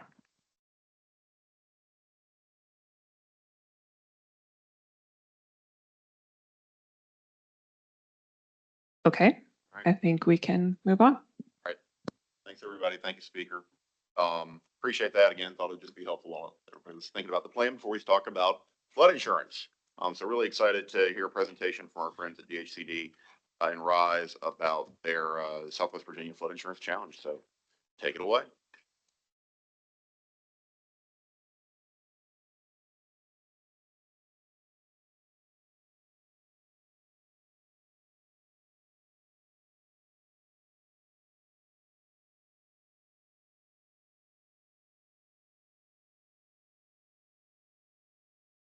Yeah, we'll turn it There on we now. go. All right. Yep.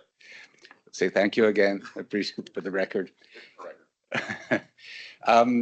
Yeah, I'm Paul Robinson. I'm the Executive Director of RISE, and I appreciate the opportunity to talk to this group.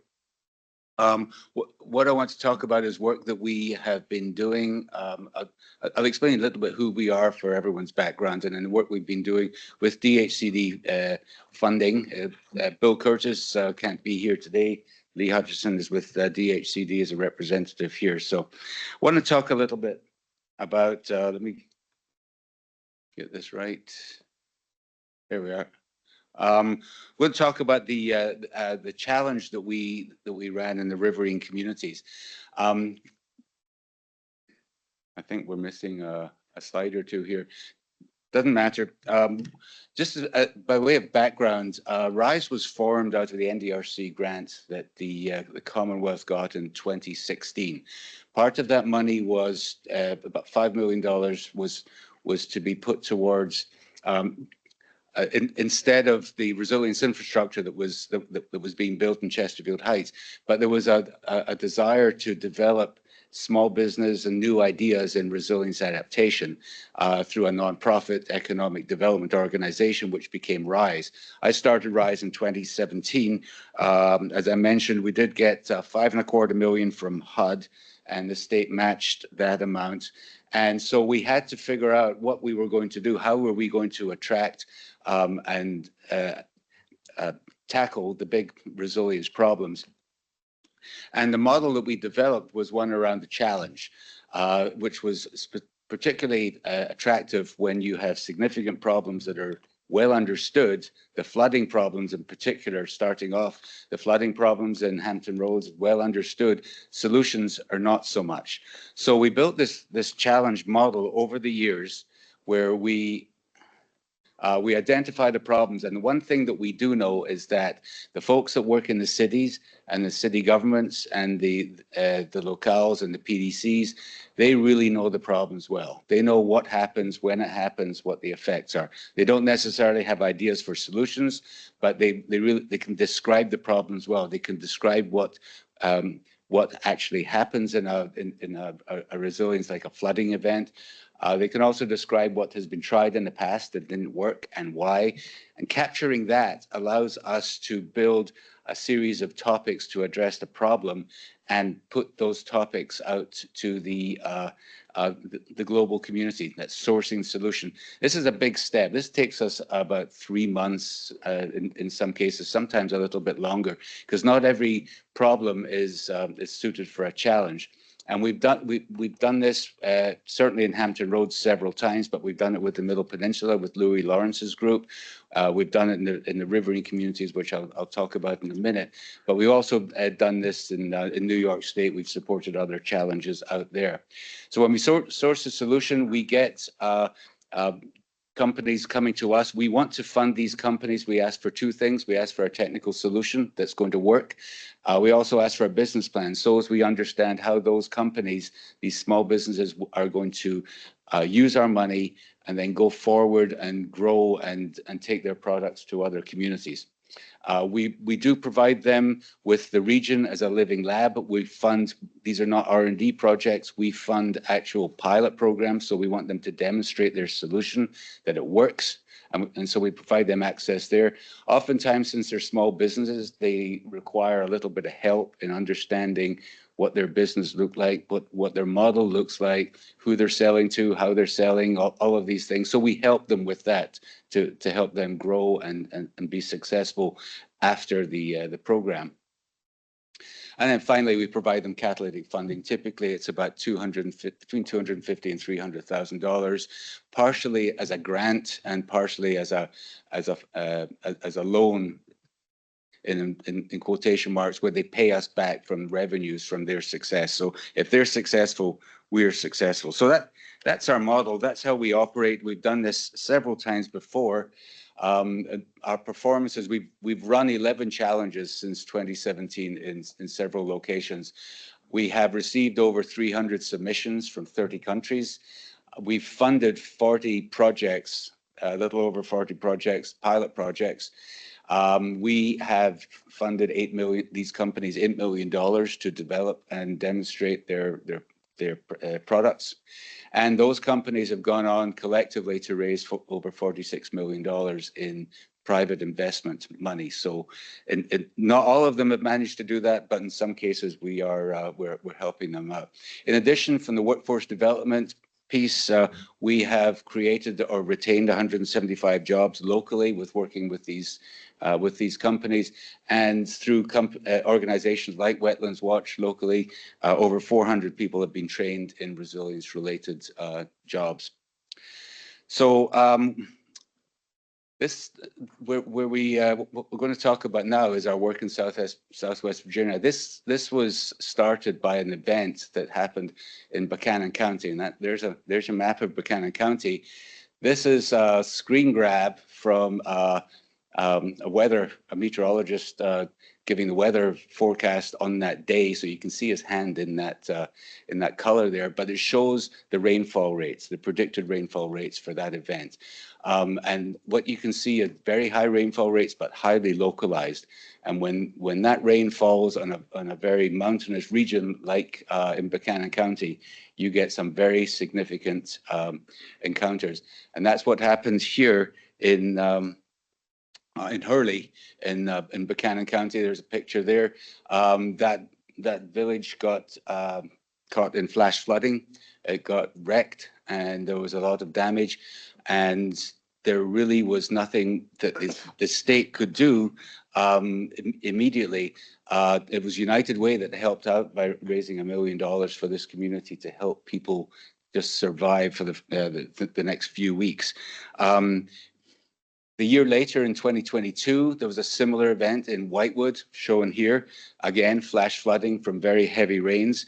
In both cases, in the Hurley case, $11.4 million was provided by the government 15 months after the event. And in Whitewood, I think it was $18 million that came in to help those communities. So it was a lot of money that came in, but it took some time to get to the communities and help them out. And in some cases, some of the folks had left and moved on. And from those events, we have a quote here from the governor who acknowledged that the state was not set up to help in these cases, and that they needed to set up some systems and some capabilities to help communities in these events. And this summer, last summer's events from Helene just underscore this, where not only North Carolina was hit, but Southwest Virginia was hit very badly. So we were asked in March 2023 by DHCD to see what we can do to bring our challenge model to this region. And so we started out reaching out to the 4 PDCs. This is a map of the PDCs there where it says 1, 2, 3, 4. Those are PDCs. This is overlaid on top of a FEMA map, sort of what was shown earlier on, where Southwest Virginia is subject to significant riverine flooding. It's a big problem. More so in West Virginia, but also all the way up and down the eastern seaboard.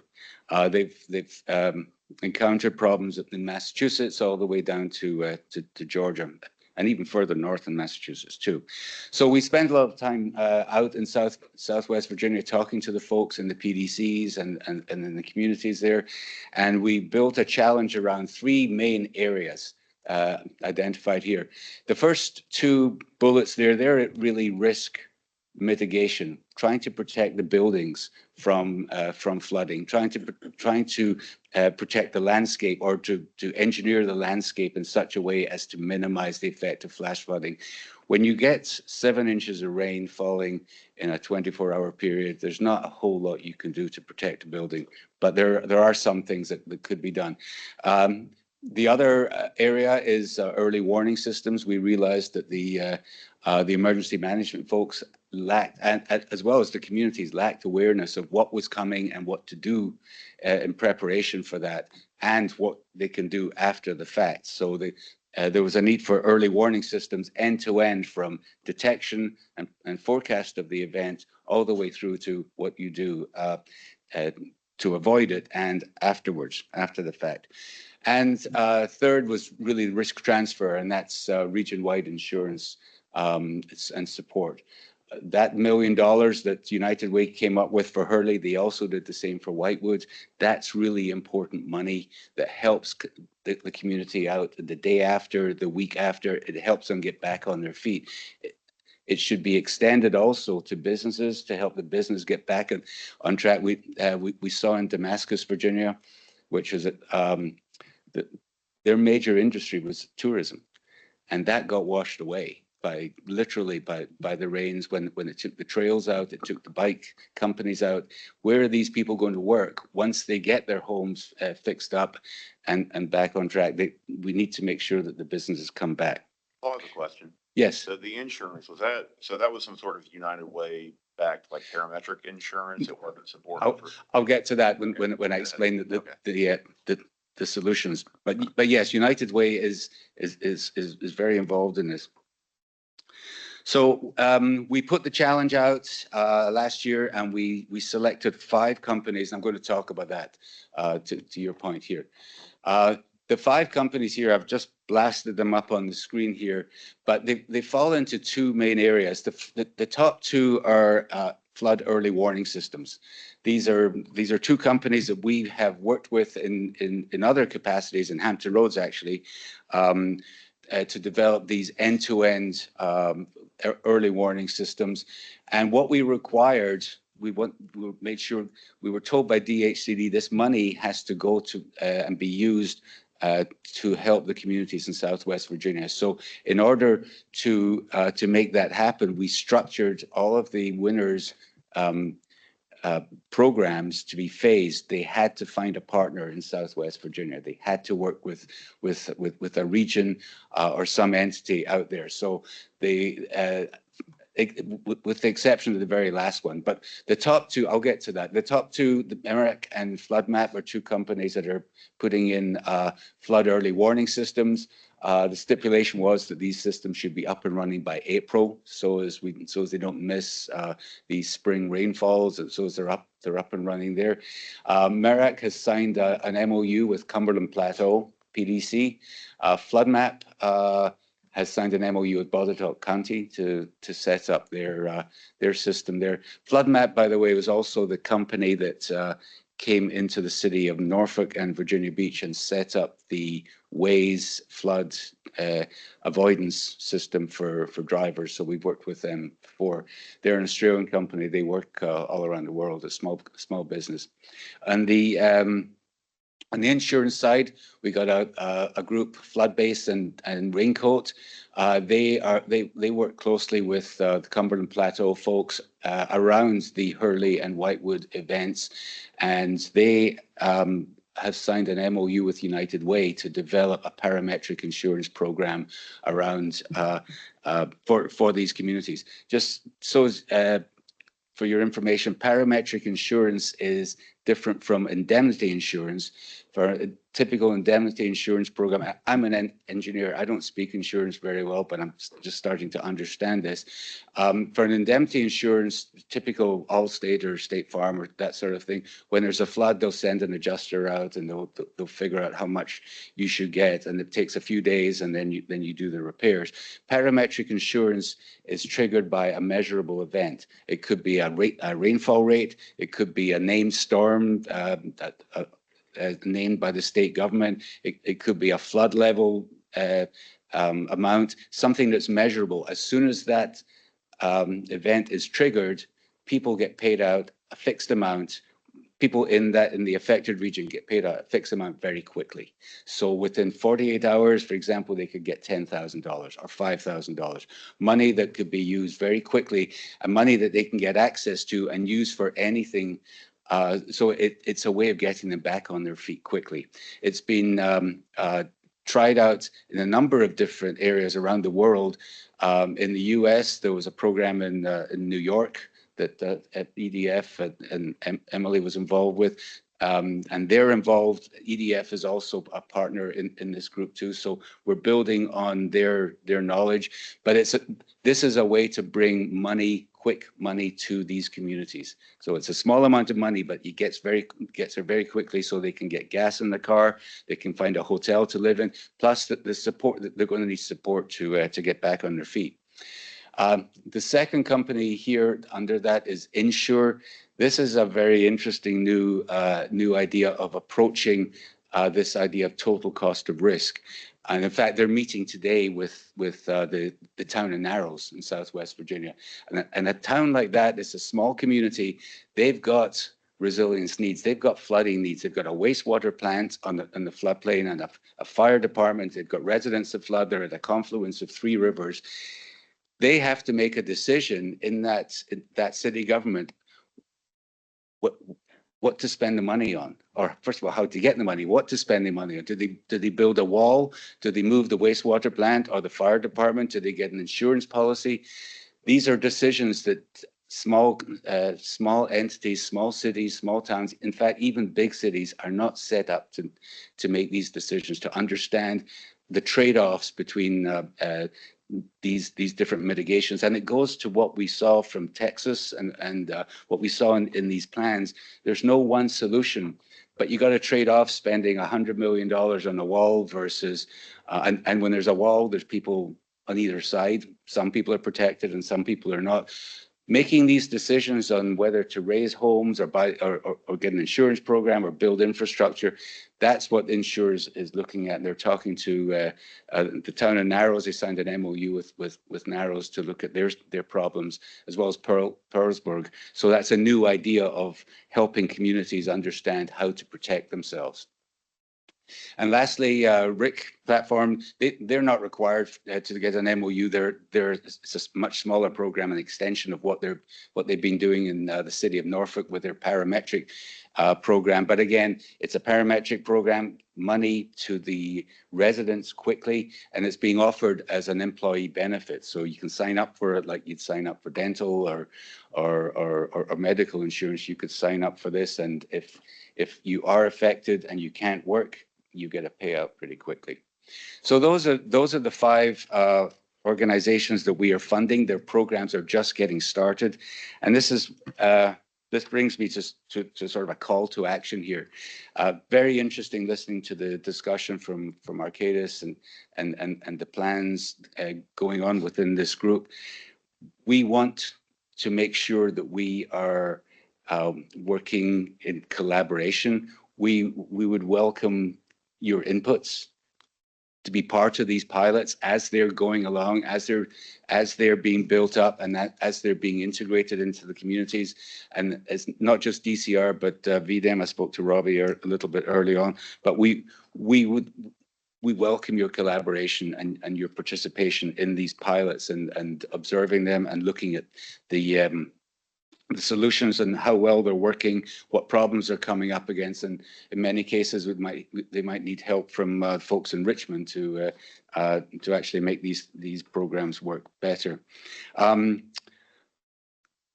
It appears that Virginia is in the lead here with both a lot of the resilience efforts and in trying out some of these projects. So I'm going to be in Massachusetts next week talking to the folks of the state there. They're interested in what these programs are. So we have an opportunity of being out ahead of other states that are going to need the similar things. This all applies also to Asheville, to Swanawawa, to all the communities in North Carolina. So what we're doing is relevant not just to the communities that have the MOUs, but for other communities in Southwest or in the western part of the state, but also up and down the eastern seaboard. And we want to make sure that we can help those communities. What I've learned in insurance is if you're insuring a larger area, that can often help in the sustainability and the realizability of an insurance program, particularly with riverine insurance that is very, the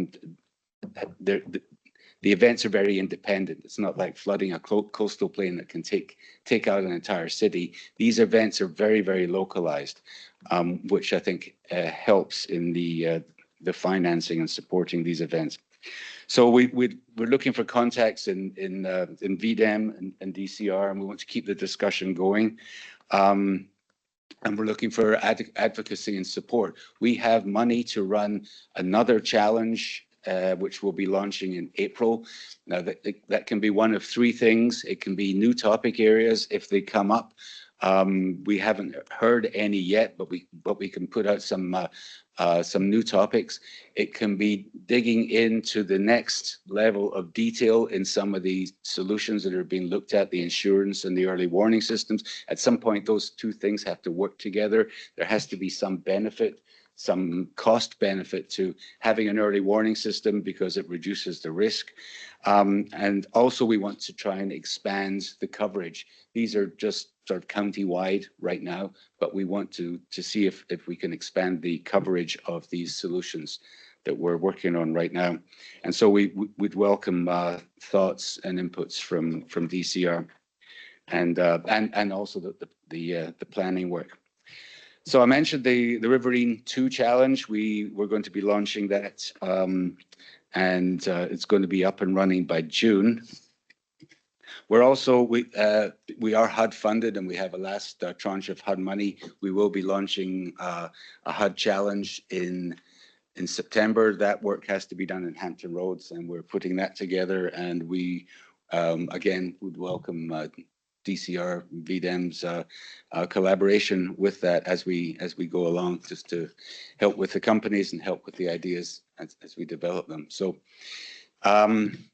that is the summary of where we are. I just started to talk through all of these, and that's how you get a hold of me. So I'm happy to take some questions, but feel free to reach out and stay in touch. Thank you, Paul. Really cool stuff y'all are doing. Any questions from the group?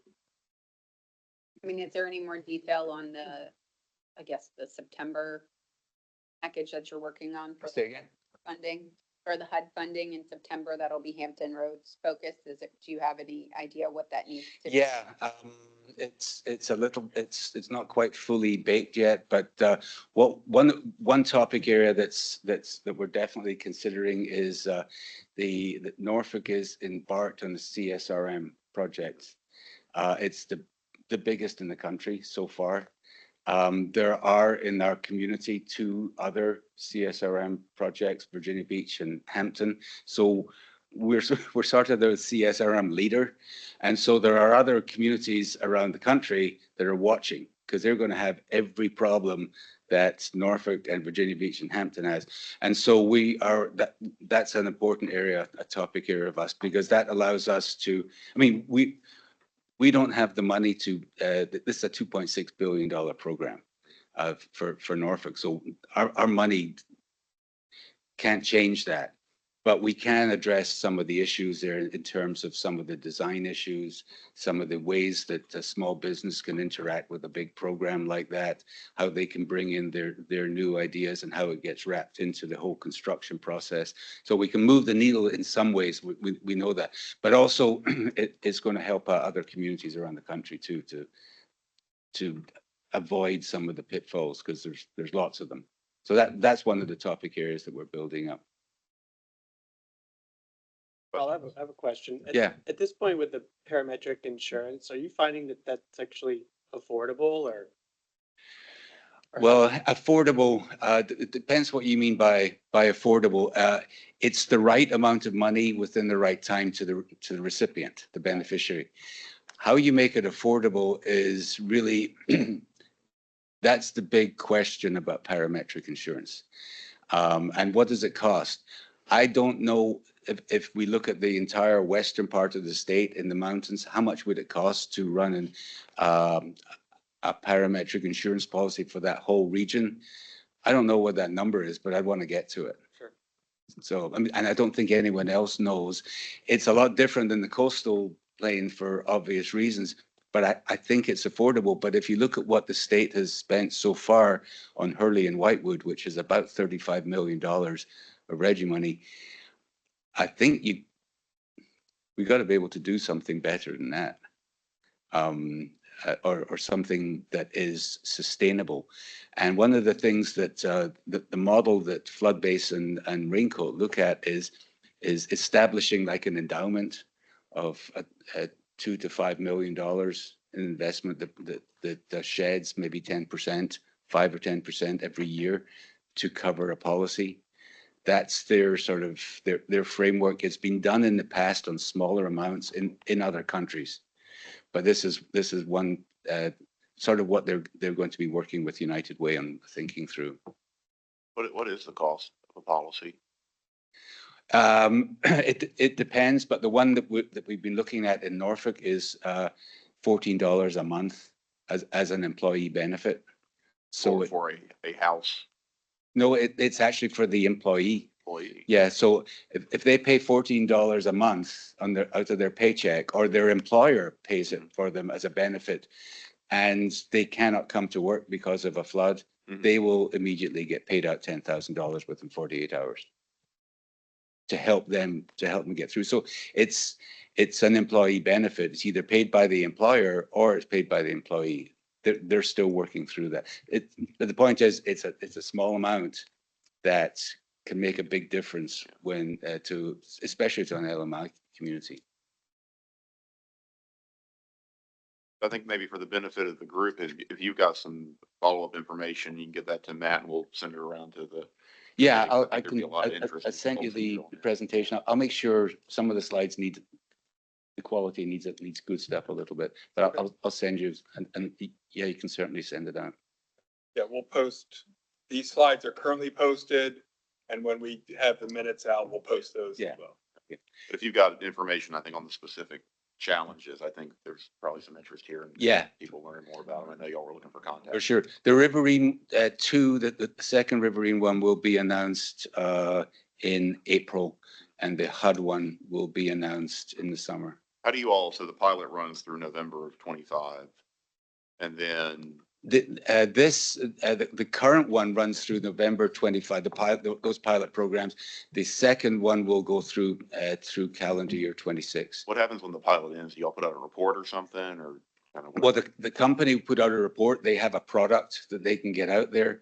And yeah, I mean, that's typically what we do. They go on to their next, their next business opportunity with that product. Do y'all have like some sort of evaluation that you publish? Yeah, we keep track of them, particularly with them raising money.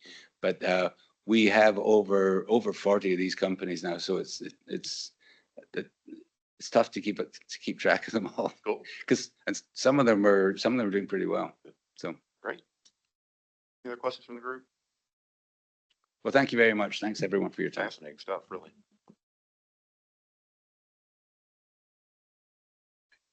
I think that brings us to the actual public comment portion of the meeting. Anything else, y'all? I think Speaker Pollard did actually want to say something, so we'll go back to Speaker. Okay, Speaker, I think you should be able to unmute now if you want to give it a go.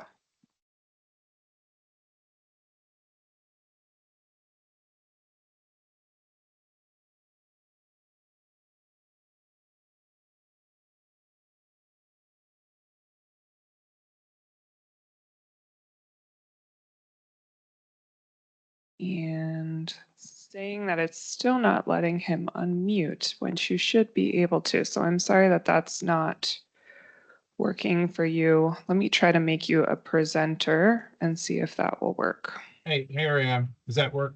Can you all hear me? Yes, we can hear Okay. you. Sorry. I think I had a conflating control switch on the system. Sorry.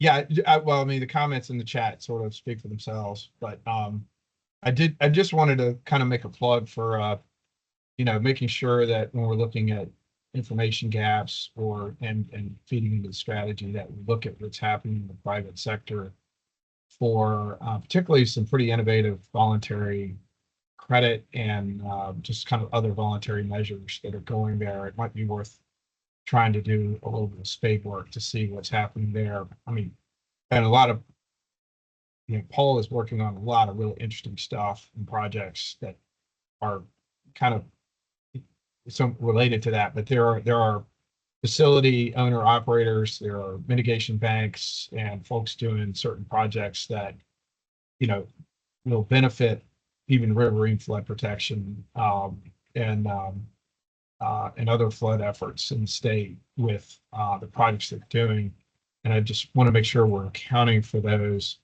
And it's also another reason, I think, to make sure that we're doing whatever we can in the state and frankly, to try to help facilitate with the Corps the development of mitigation banks, which are desperately needed.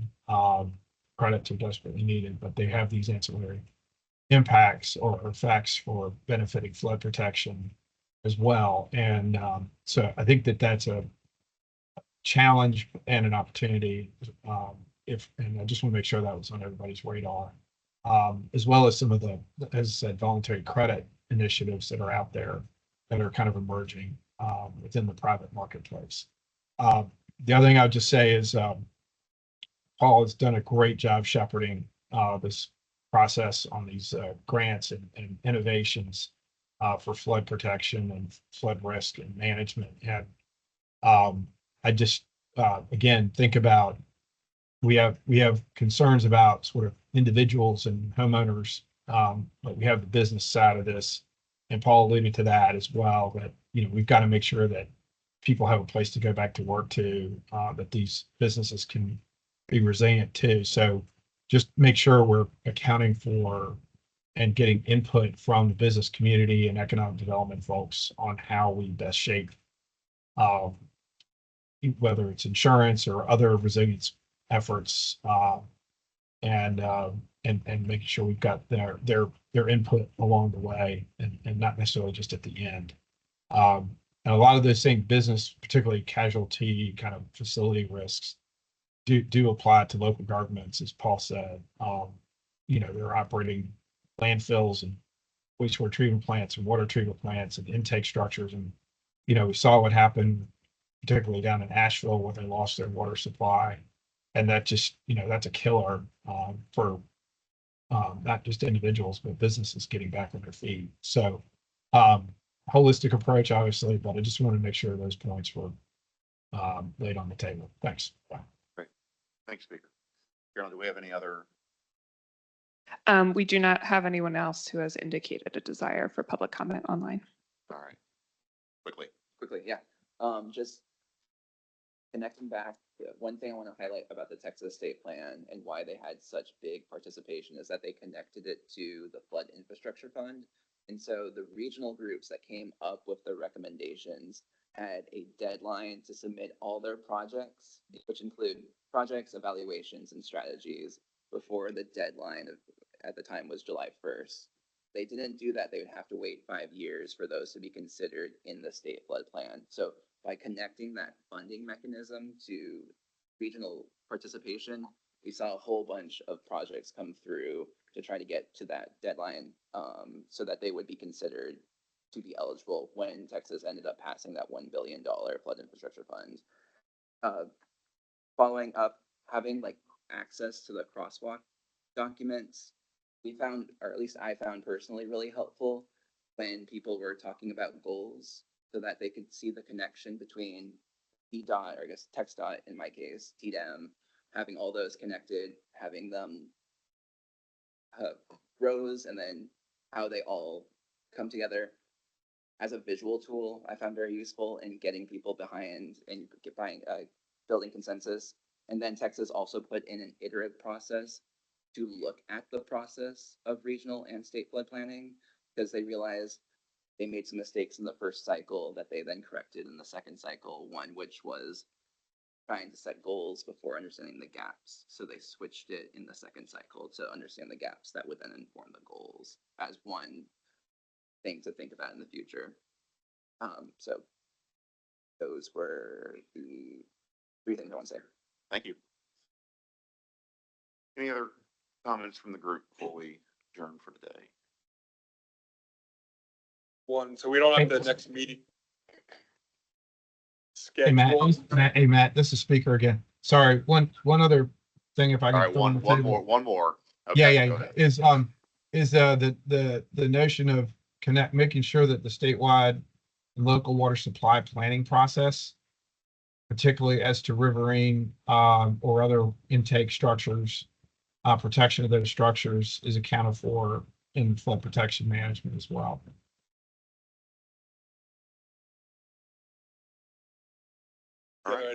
If you want to put something on the agenda for our next meeting, please reach out to the director and DCR staff so that we can consider this. We want to get a lot from you on the statewide plan, but it's also an opportunity for you members to try to help identify opportunities to present. So I really appreciate you presenting, Paul, and bringing this in. Great. So we don't have the next meeting scheduled firmly yet. We will be sending out more information on that. In the meantime, if you would take a look at the charter, just make sure you don't have any concerns there. If you think of anything in the meantime that you would like to bring up at the next meeting, or that you didn't think of at the time and you want to send it around, please do send that to Matt and the team. But again, just really appreciate, everybody's participation today. I know it's, even if it's the day after crossover, it's still legislative session. And most of us have had a real fun January and February so far. But appreciate everybody being here. Appreciate the folks that have made public comment, both here and online. And with that, if there's no other business, we will adjourn. Thank you. Yeah,